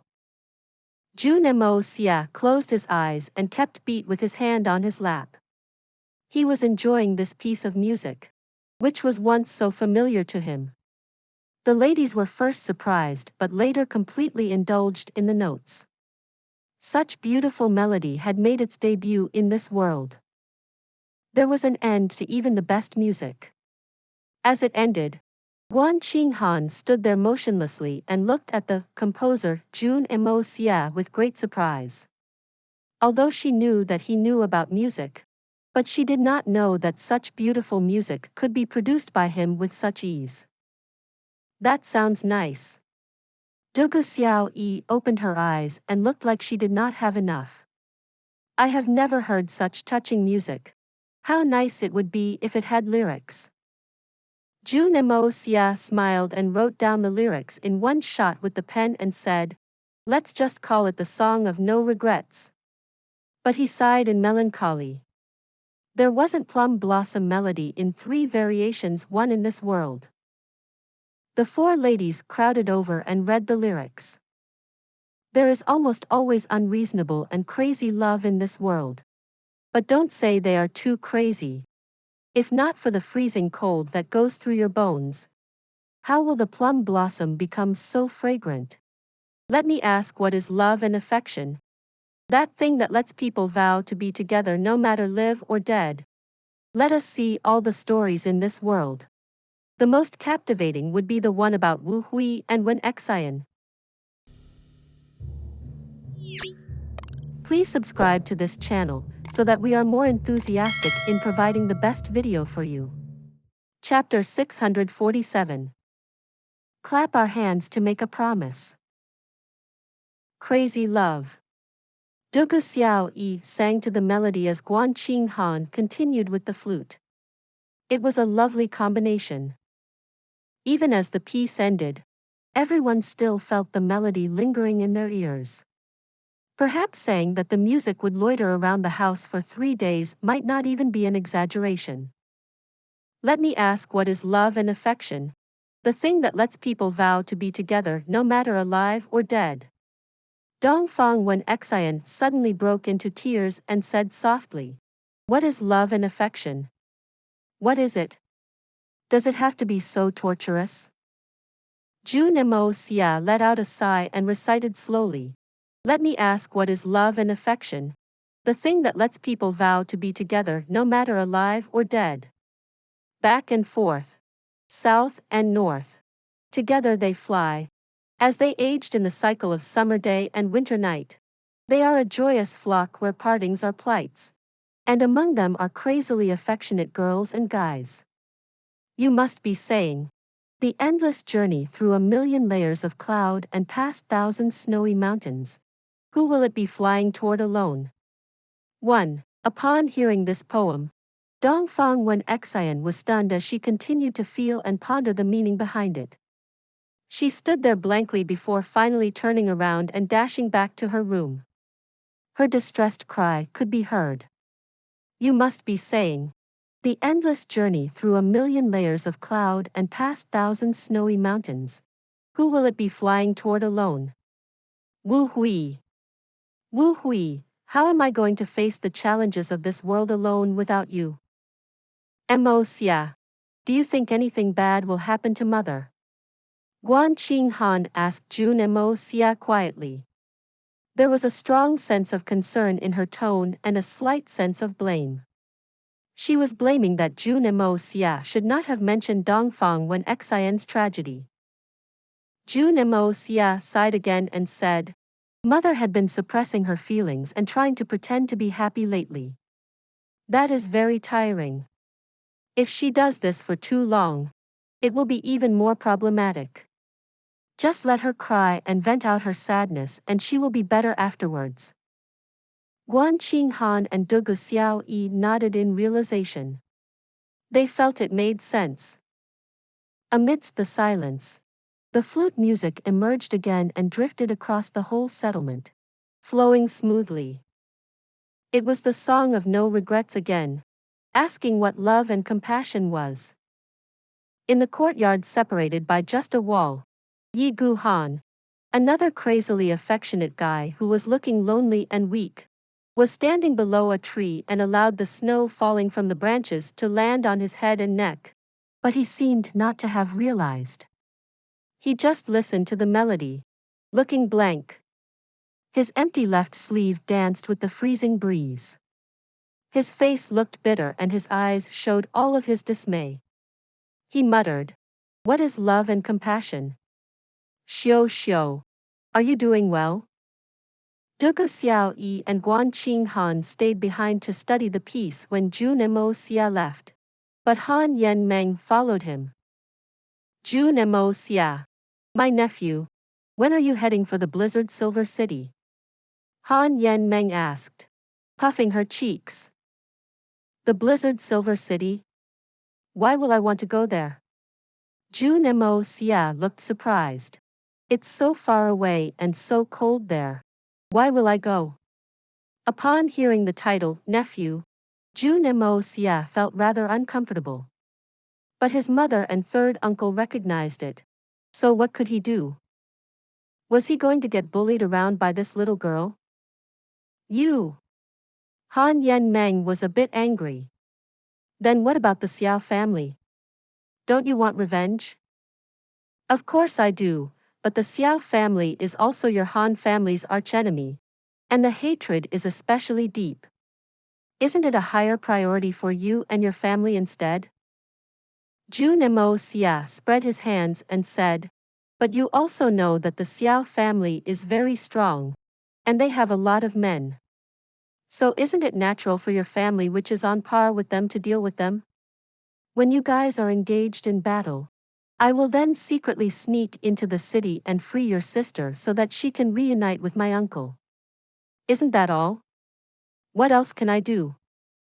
But then in that case, won't our city be completely destroyed? The girl was almost crying. She looked at Jun Moxie, biting her lips, and stomped the ground. How can you be so mean? I'm mean? How did you deduce that? Jun Moxie said as if he was treated with injustice. To be mean, I have to be closely related to you, right? But your family and mine aren't really related in the first place. As for my third uncle, I must admit, but when I think about it carefully, I don't feel resigned to do it. Just think about this, my father's second uncle's and brother's death are all related to the Blizzard Silver City. Even if the Xiao family did it, doesn't your family know as well? You allowed them to do it. How can you say I am mean now? It was really wrong for us to condone the Xiao family before. But right now, don't we have a common enemy? You say you're not resigned to help. Han Yen Meng's eyes sparkled. You must have conditions. If you have conditions, just say. Or else how will I know and how can I meet them? Jun Moxie looked quite bitter. Sis. Stop beating around. My head has already expanded thrice. If it gets bigger, it will explode. Jun Moxie continued with a bit of unhappiness. I guess you've already planned it all. I will go to the Silver City to kill the Xiao family. Then I will help my uncle get back his wife and help you make peace in the Silver City. From then on, my uncle and aunt will be happy ever after and the Silver City will prosper without any concerns. Everyone's happy. And you've planned it. You are the elder. You've really planned it all too well. But what about me? You all get what you want. What can I get in the end? I don't. My third uncle at least gets a beauty, but I don't even get to touch the hair of a beauty. Would you be willing if it's you? Then, how about I introduce you to some sisters in the Silver City? However, whether you can succeed depends on your ability. How about that? The little girl bit her lip and said with some sort of determination. No. No. What kind of condition is this? My third uncle married a princess of Silver City. And you want me to be satisfied with some maidservants? This is not fair treatment. Jun Moxie indignantly said. At least she will have roughly the same status. Right? If I got a maidservant when my uncle got a princess, how disgraceful would it be to me? Roughly the same status? Han Yen Meng widened her eyes in confusion. But there's no more. How can that be? Jun Moxie frowned and pretended to be unhappy and continued to lure her. There's at least one more person. One more? Who? The girl frowned and thought about it really hard. She sometimes raised her head and sometimes bent it down, as if having a very difficult time thinking. In the end, she even used her fingers to count, and finally said firmly after a long while, "I'm certain there's no more." Really? Are you sure? Jun Moxie looked at her unsatisfied. Don't bluff me. This is important to the future of the Silver City. I didn't. If I did, I am a little dog. There's really no more. The little girl pointed at the sky like taking an oath. I promise. If there's really someone else, I will. I will. What will you do? Are you going to kidnap her and send her to me? Jun Moxie said, kept on inducing her words. Sure. If there's really someone like this, I will kidnap her and send her to you. I will do anything for the future of the Silver City. But what if there's no one else? The girl said like she was a heroic figure. Her facial expression showed an immense confidence in what she had bet, and looked at Jun Moxie as if her strategies had worked. She laughed and said, "If there isn't, you will have to go help us kill those traitors in the Silver City." Okay. Sure. Promise me, if there's someone else, then you will kidnap her and send her to be my mistress. If there isn't, then I will help your family and will not ask for anything else. Jun Moxie urged seriously and said, "That's settled. We take the oath by clapping our hands. There's no repent. Do you dare to have a bet?" Of course I dare. The girl was so happy that she started to giggle. No one is more familiar with the Silver City than me. If I said there's no more, then there's no more. Let's do it. Quick. She was secretly even happier. Uncle Mu also said that this guy is very cunning. But now he is like a fool. Not only there is no suitable person at all. Even if it is true, isn't it still all to our discretion? If we say there isn't any more, then it is simply the truth. Wow. Now I've really won something. I will go back and tell Uncle Mu the good news.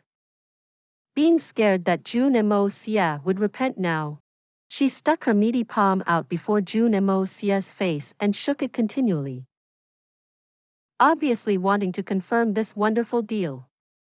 Although she was telling herself to be calm, but she really could not helping smiling really hard to show her satisfaction. Wahahaha. What a nice deal. As long as there are suitable candidates, you will really get her to be my mistress? You don't regret it? Jun Moxie apparently distrusted Han Yenmeng. This angered Han Yenmeng and she shouted at him with a low voice. If I say so, then so be it. Yes. Your mistress. I will be the witness of this matter. There are no mistakes. Yikes. Why are you so indecisive? Quickly. Clap hands as an oath. Clap hands as an oath. No. I have to rethink about it. Jun Moxie just stretched out his hand and suddenly took it back. He looked suspiciously at Han Yenmeng and said, "Why does it look like a trap? I smell a conspiracy. Besides, if you don't mean what you say, that's a big loss for me." The little girl jumped 3 feet high and went crazy.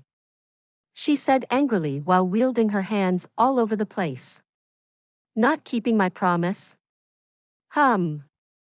I tell you, I, Han Yenmeng, have never broken a single vow. As a token of honesty, I swear by the supreme reputation of the Blizzard Silver City today. If I can't keep my promise, let me. I will take off my clothes and walk around Tianxiang City. Deal. Jun Moxie was elated. Deal. Han Yenmeng could no longer wait. Clap hands. Quick.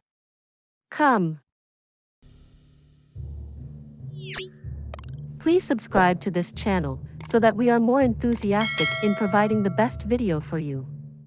Chapter 648. The Killer Leng Ao. Pa.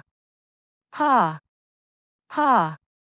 Jun Moxie just raised his palm and Han Yen Meng had already hit him 3 times on his palm very quickly. She laughed happily. It was like a cat stealing fish. She winked and raised her eyebrows triumphantly. Ha, the little girl giggled and announced. Let me tell you. Game over for you. How can that be? Jun Moxie looked at this girl who had just sold herself in disbelief, and said in certainty, how can I lose? You won't? Hee. But the person you want doesn't even exist. Now, your aunt I will teach you a lesson. The entire thing is under my discretion. You see? If I say there isn't, then there isn't, even if there is. Do you understand now? The little girl laughed profusely. How can that be?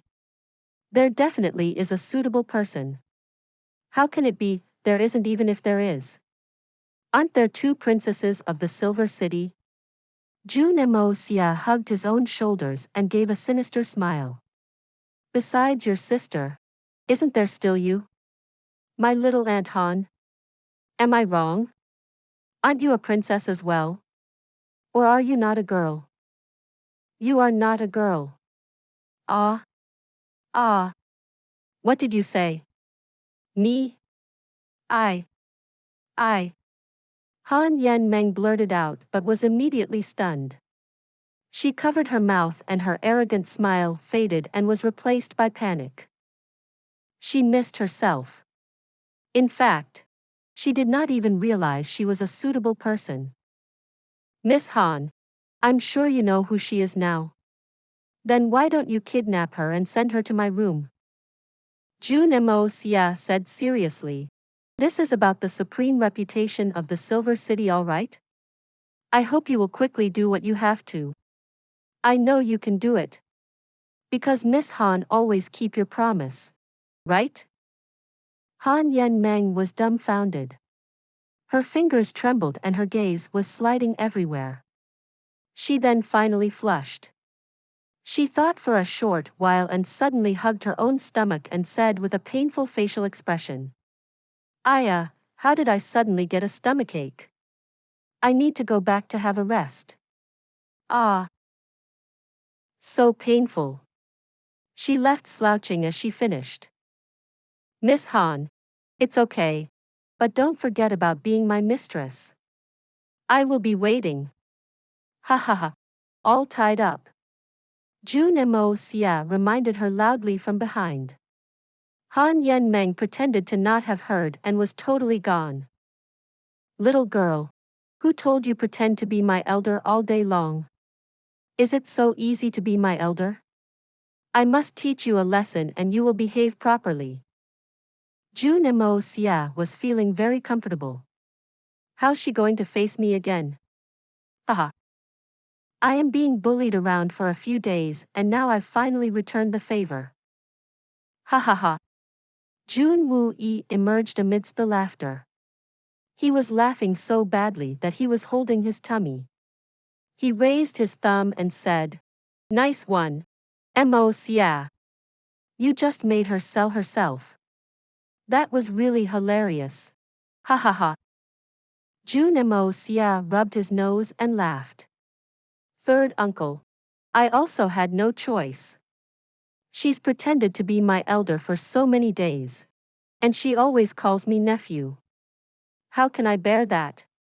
Perhaps now she will behave properly for a few days. Probably not only a few days. Jun Moxie laughed out loud. She probably can't face you ever again and doesn't dare to see you anymore. Moxie, don't tell me you are really interested in her? No. Jun Moxie shook his head profusely. Leave me alone, third uncle. Don't randomly pick girls for me anymore. I have had a lot. Haha. Jun Xie let out two meaningful laugh and warned him. You guys are honestly not suitable. You guys have a generation difference after all. Jun Xie was gone after saying so. I haven't said anything and you're already helping out your little sister-in-law. Besides, Donghua still can marry his teacher. How is the generation difference even important? Jun Moxie murmured, feeling slightly guilty. Suddenly, someone came to notify him. Young master. Someone is here looking for you. He said his teacher asked him to come. Let him in. Jun Moxie had become excited. He's finally here. That dude really scared me badly that time. I will see how he actually looked like. Young Master Jun. Appearing in front of Jun Moxie was a skinny teenager who was not very tall. He was roughly 160 centimeters, but seemed to have good coordination. What's your name? You came to assassinate me before? You are Chu Chi Hun's apprentice? Jun Moxie eyed this young man. The young man was slightly uneasy and stared in front, emotionless, with his eyes like those of dead fish, which could not turn at all. Yes, the young man straightened up, and there was no change in his emotions. I'm Leng Ao. Leng Ao. What a name. Jun Moxie smiled faintly. He suddenly bent forward, and his eyes suddenly looked cold, staring straight at Leng Ao with great momentum. It all came down at him without any sign. The murderous intent poured out like tsunami. It was like countless deadly daggers raging through the air. Several guards at the door felt only a slight portion of it and uncontrollably sat on the ground, their faces turning pale instantly. Instantly, a heartfelt shock and horror flashed through Leng Ao's silent eyes. He tried his best to resist Jun Moxie's momentum and tried to fight it, but found that everything was in vain. He had no room to resist. One moment. One single moment. The whole person, the whole body, the whole soul, had been swallowed up. He was shivering all over in cold. Who ordered you to assassinate me then? Jun Moxie asked, word by word. He looked up at him coldly and stubbornly, but he had no intention of speaking at all. With a strong bite on the tip of the tongue, he hoped he could hold the last trace of clarity in his thoughts. Blood inevitably flowed down from the corners of my mouth. But Leng Ao found that he still couldn't keep his mind clear. He felt that his consciousness was becoming more and more blurred, as if he would fall into endless darkness at any time. Huh. Not bad. Jun Moxie laughed. The murderous intent suddenly disappeared. Sure enough. You're Chu Chi Hun's apprentice. You didn't learn much from him, but you did learn his stubbornness. You shouldn't have asked me, he said slowly, gasping with difficulty. Although I'm here to serve you, it's only by my master's command that I had to come. As a killer, I would never reveal the name of my client, which is the rule. Life and death are no big deal, but the rules are absolutely unbreakable. I won't ask you any more. Jun Moxie smiled coldly. When you assassinated me, I had many enemies who wanted to kill me, but now, they are no longer worthy of being my opponents. It doesn't matter whether I know it or not. But what I want is your future obedience and loyalty. I can give you what you always wanted but couldn't get. And I can teach you everything that your master can't point out to you. I can also make your cultivation improve by leaps and bounds. But if you can't give me what I want, then even if you're Chu Chi Hun's apprentice, I don't want you. Do you understand? Yes. There was sweat on Leng Ao's face. The young man in front of him brought him more pressure than his master Chu Chi Hun did. At the very least, Chu Chi-hun did not have so much murderous intent. As the only apprentice of Chu Chi-hun, he was very clear on this. No wonder Master said that he was only a killer, and there was no doubt in this. But it was also only limited to this. If he came here, he could meet the king of the killers. Is the king of the killers this young man before me? Very well. Bring Bailey Luo Yun, Tian Can, and DK to me in 5 days. Jun Moxie said firmly. If you can do it, I will let you stay and give you everything you want. If you can't, you will have to continue your wandering. He stared at Leng Ao's eyes and said, word for word. Apprentice of Chu Chi-hun, can you do it? Yes, I can. I will accomplish it. Leng Ao knew that this was a test of his abilities. But what Jun Moxie had said really inspired him. If I can't do it, won't I be losing teacher's face? Your movements are fast and are different from you, teacher. Your teacher moves like a ghost. Fast and elusive. But you are only fast, purely fast. Why is this so? Jun Moxie asked, looking at him. I don't know. When teacher adopted me and taught me Xian Qi, he had always asked me to be fast. Leng Ao himself was also confused. Oh. Jun Moxie stood up and placed his hand on Leng Ao's shoulder. A trace of mystical spirit energy flowed into Leng Ao's body, blending with Jun Moxie's godly senses. Suddenly, Jun Moxie's eyes sparkled and shouted. Incomparable ligaments? No wonder. Chu Chi-hun really knows this stuff well and taught him in the most suitable way. Bravo! Leng Ao was stunned. He had no idea what Jun Moxie was talking about.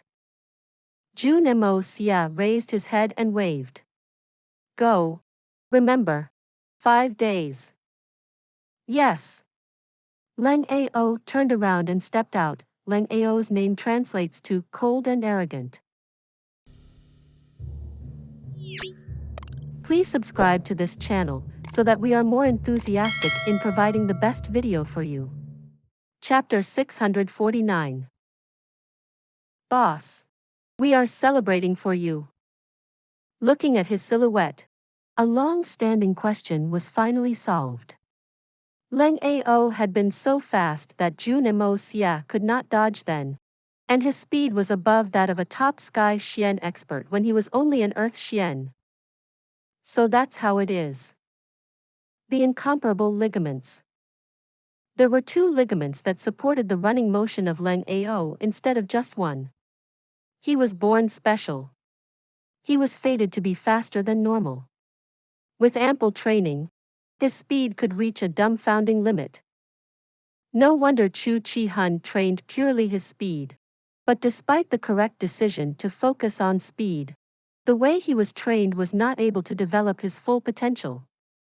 So, although Leng Ao's skills were considerable for now, but there would still be limits. The furthest he could reach would to be on par with his teacher, or perhaps not even so much. But with Jun Moxie's training and his natural gift, he could reach a higher level or even reach the absolute limit. The extreme speed. The only issue now is whether or not you're worthy. Mei Shuayan and Green Hunter rushed through the whole journey.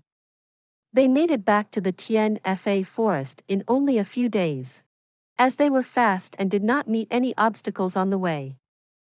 Right now, the experts of the 3 holy lands were still recovering in the mountains, so they wouldn't have a chance to attack them. With Jun Moxie collapsing the mountains on them, they would need a few months of recovery before they could venture again. But when they arrived at the Tian Fa forest, Mei Shuayan was immediately incensed. It almost angered her to death.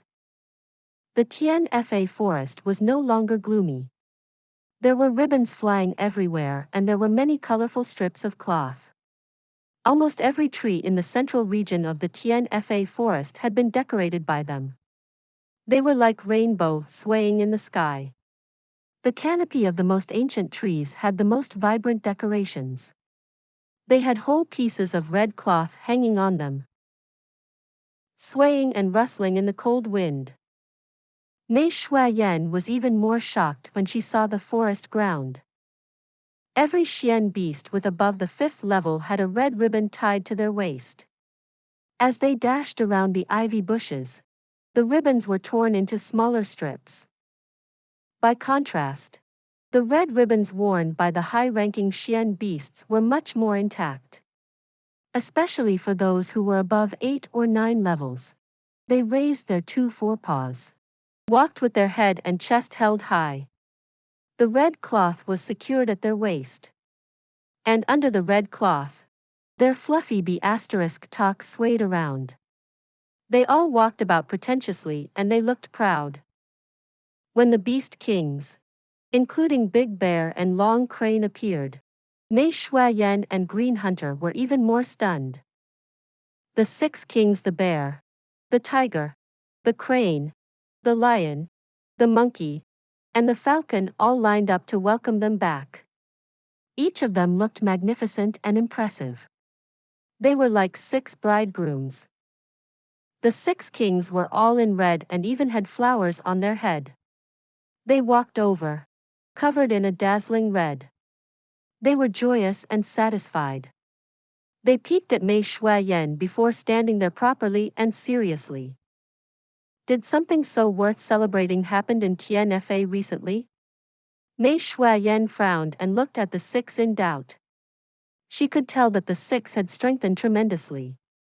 Using humans as a benchmark, they would already be at the top of Superior Supreme. They were only a step away from being a venerable. The improvement was unbelievable but also delighting. Jun Moxie's pills really made a lot of difference. Ahem. Boss. Having you back is the biggest thing to celebrate, isn't it? Big Bear coughed and said.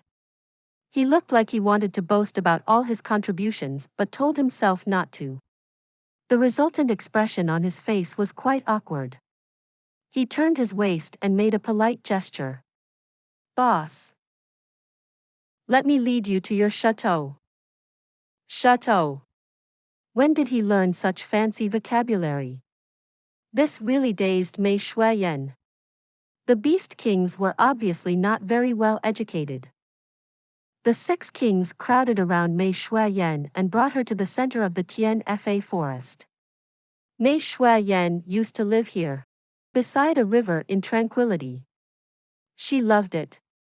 Well, it was also where she was molested by some guy last time. But what was before her now again left her astounded. All the trees were chopped and the only ones left were the trees that served as a barrier. Looking inside, they had already begun a large engineering feat, trenches crisscrossing. Countless high-level Xian beasts sweating like rain, doing hard work. But their faces were full of excitement and honor despite being so tired that they stuck out their tongues. It seemed so glorious to be able to work hard here. What exactly happened? Mei Shuayan suddenly turned around and was enraged. She glared at Big Bear and Long Crane and said, "The 2 of you, explain, or I will turn you back into beasts." Mei Shuayan's brows were standing and her flaming face was coupled with her cold stare. It was full of killing intent. The 6 beast kings were taken aback at the same time. After a long pause, the Lion King Careless Rock shamelessly started speaking, but with his head down. Boss, hee hee. This is for celebration, hee hee. We are celebrating for you. You are not satisfied. Celebrate for me? What kind of explanation is this? You made my place so messy and you expect me to be satisfied? Mei Shuayan kicked this most shameless guy, sending him flying backwards. She turned to Long Crane fiercely. You say. Sis, it's not so bad, right? Although, some people may not understand, but we will always support you. I hope. I hope you will, courageously embrace your love and happiness. What am I saying? The crane's pointed mouths opened and closed and uttered all sorts of nonsense. Mei Shuayan did not understand what they were trying to say in the least. She was even more puzzled now. Right. Sis.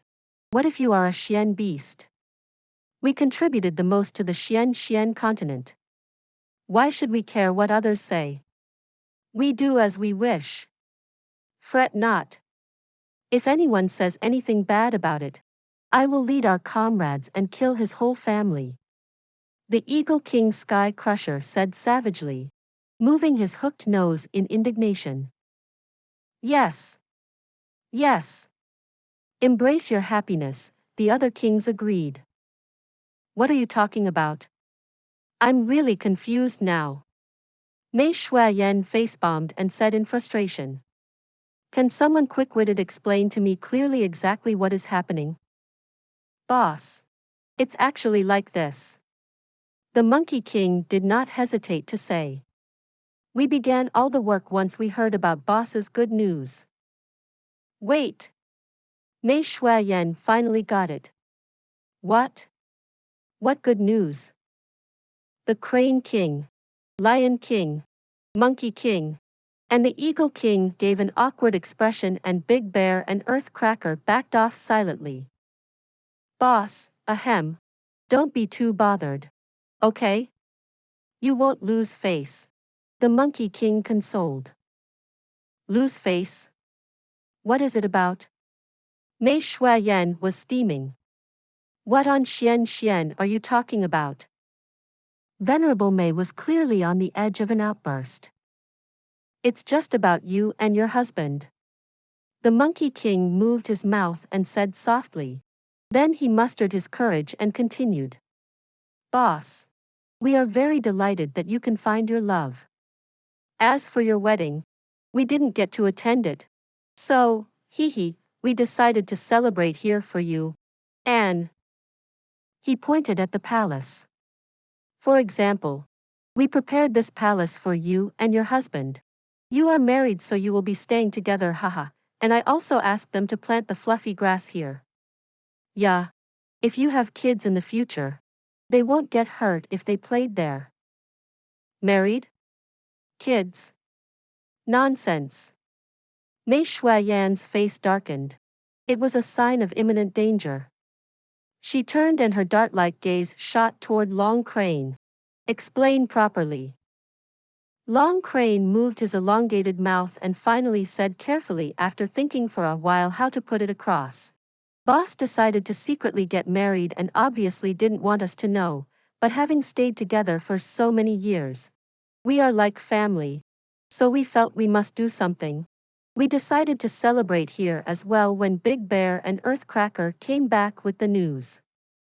Also, you let Big Bear bring back so much money.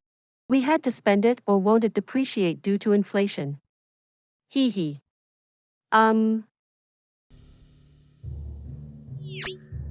Please subscribe to this channel so that we are more enthusiastic in providing the best video for you. Chapter 650. Shuayan's anger. He laughed twice towards the end and thought his words were suitable. But he saw that Mei Shuayan's face was getting darker. Later, it was really gloomy. It was as if there could be a flash of lightning any time. Seeing this, Long Crane immediately shut up. He was afraid.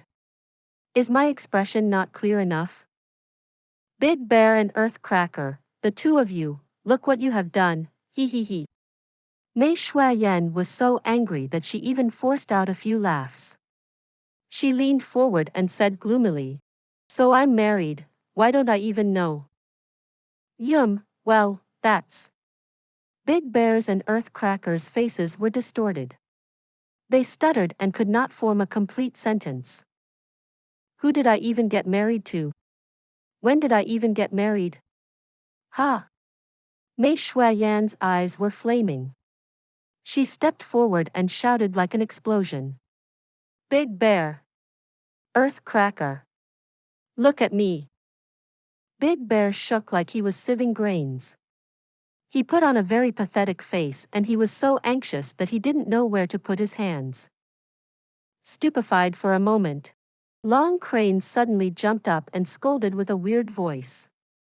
Big Bear. You, how dare you bring back fake news? Boss did not get married. And you. And he suddenly let out a bellow. How dare you? You want to get killed? Well, she would get married eventually.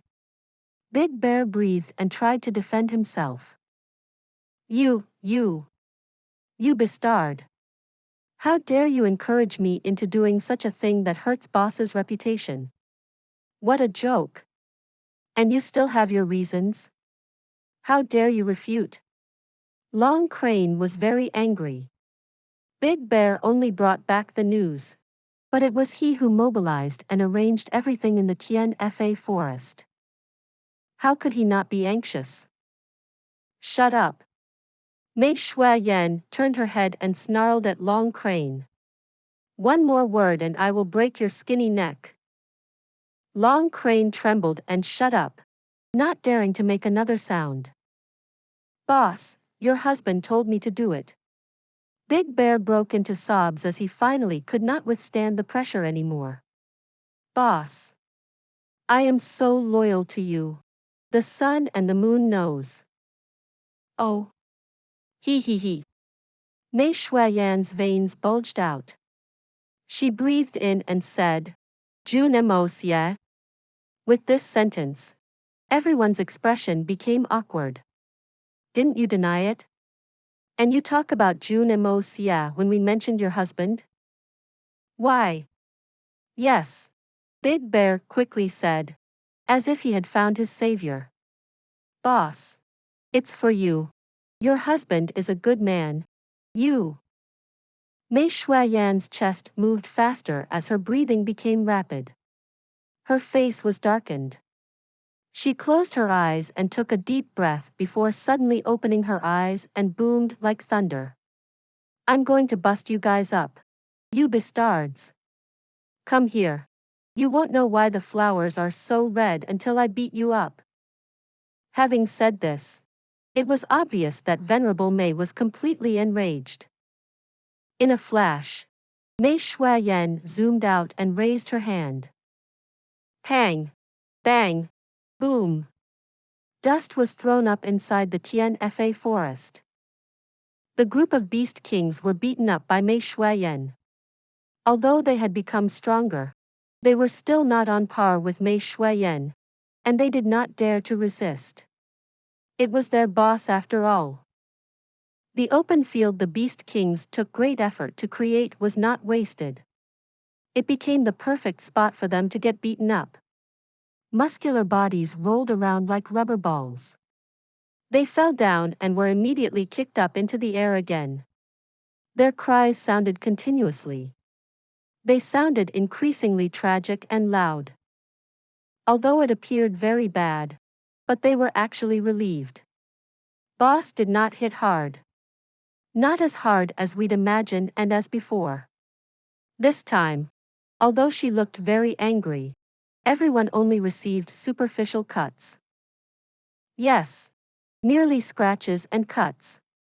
There wouldn't be any serious internal injuries. Boss was very aware of how much strength to use. Although they looked very badly beaten, but in fact, with their thick skin, it was nothing. They weren't even cuts. They just felt pain for a while. And that was all. They get even worse injuries during daily training. But they had to give this issue a closure. So, the Beast Kings yelped in an even more deplorable manner. They mustered all their strength to cry out in pain. It sounded like they were being tortured. Big Bear's cries were even melodious. He fumbled his limbs in midair and yelled, "Nice kick, sis. My bones are fracturing." Oh. Earthcracker imitated him and made an expression that looked like his hemorrhoids had burst. He clutched his B** talk and shouted, "My B** talk is breaking into two halves." Everyone was speechless. Stupid guy. Whose B** talks aren't made of two halves? Aya. Careless Rock held his head as he was kicked into the air. Sis. You are so strong. My legs are breaking. Everyone was again speechless. Why did you hold your head when you said your legs were breaking? Do you even know how to pretend? Whoop! The Monkey King did numerous backflips and shouted, "Boss! What a kick! I was flipped around so many times by your kick." Ouch! The Beast Kings shouted in unison. The ground looked as if it was cracking and the sun and the moon appeared dull in all the noise they made. Finally, their cries became so joyful. "Boss! Mercy!" They begged for mercy together. And it sounded very loud. It wasn't like begging for mercy. It was more like a child's play. Mei Shuayan was undoubtedly very angry when she saw the whole place just now, but there was some shyness deep within her. It was those mood swings of young ladies and it was really inconvenient to show her embarrassment. So she had to pretend to vent her anger and hide her mood with it. Naturally, she did not use much strength. But how could she have imagined that these guys were thick-skinned?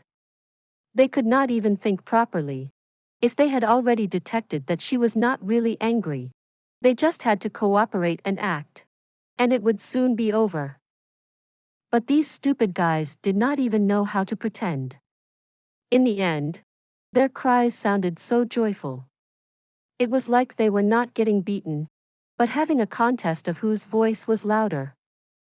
Originally there was some fear on their faces and some restraint. Now they were grinning, smiling, and winking cheerfully, and making faces with their tongues outstretched. Are they getting beaten or are they celebrating New Year? This time, Mei Shuayan really lost face. Her face reddened and she was really angry. Her punches and kicks suddenly intensified. "Oh! Ah! Mother! Save me!" A series of hoarse screams rang out again. But it was different this time. Just now everyone could hear that the voice sounded pathetic and was loud, but it did not reveal pain at all. This time, to the contrary, the 6 Beast Kings all bit their lips and teeth and gasped for air. Anyone could tell the pain was from within. And they did not have the mood to shout anymore.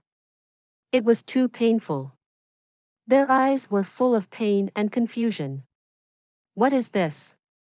Why the sudden change? Are our passionate performances just now inadequate? It must be that Tiger King's performance is too bad. Or that Monkey King's act is too fake. I did a great job. It must be the other's fault. Bang! Bang! Boom! Heavy punches kept beating their faces. With just a moment, most of the members of the number 1 group representing the top strength of the Tianfa forest had black and swollen. Long Crane's long mouth was almost fractured. Big Bear turned from Bear King to Panda King. The Tiger King was beaten back to his original form and became a white tiger with smooth hair. He was then grabbed by his tail and thrown up into the air before rammed down. He rolled his eyes and fainted. The tiger had become a sick cat. The Monkey King rolled around in midair like a ball. It wasn't on purpose this time. It was the result of inertia from the blows. He could even hear hums coming from his own head. The Lion King just got up and received numerous punches in his face. He rocked around before collapsing. He had become a pig-head king. Falcon King's hooked nose almost dropped off. The Snake King, who was watching laughing just now, suddenly paled. She trembled and did not seem to enjoy the show anymore. Gosh! Boss is really angry. Finally, Mei Shuayan breathed out and landed exceptionally elegantly. She stared at the kings scattered on the floor and said, "How is it? You had fun? Why did you guys stop crying? Didn't you have fun?" "Yes. We had fun. So fun." The panda king wanted to cry but had no tears and could only nod like a chicken eating corn. "You didn't break your bones? So how? Do you dare to mess around again?" Mei Shuayan blushed in an unnoticeable manner. "We don't anymore," the 6 kings said as they nodded together. The sick cat, King Earthcracker, had climbed out of the crack on the ground and transformed back to his human form. "Don't worry, sis. I will shoo them away right now." Immediately. Long Crane shook his dizzy head, walked in a circle before he ordered loudly, "You all, get lost. Stop building this stupid palace. Get lost. Get lost." Stupid palace? Stop building? Who said we were going to stop? Mei Shuayan immediately glared at him and said to him with a blushing face, "What are you trying to do?" This expression is a modern Chinese slang that talks about beating until the opponent bled. It originated from a song which had a title that translates to, "Why are the flowers so red?" This story will be continued to chapter 651. For those of you who are not subscribed yet, please subscribe. The interesting and best stories will be updated. See you again in the next episode.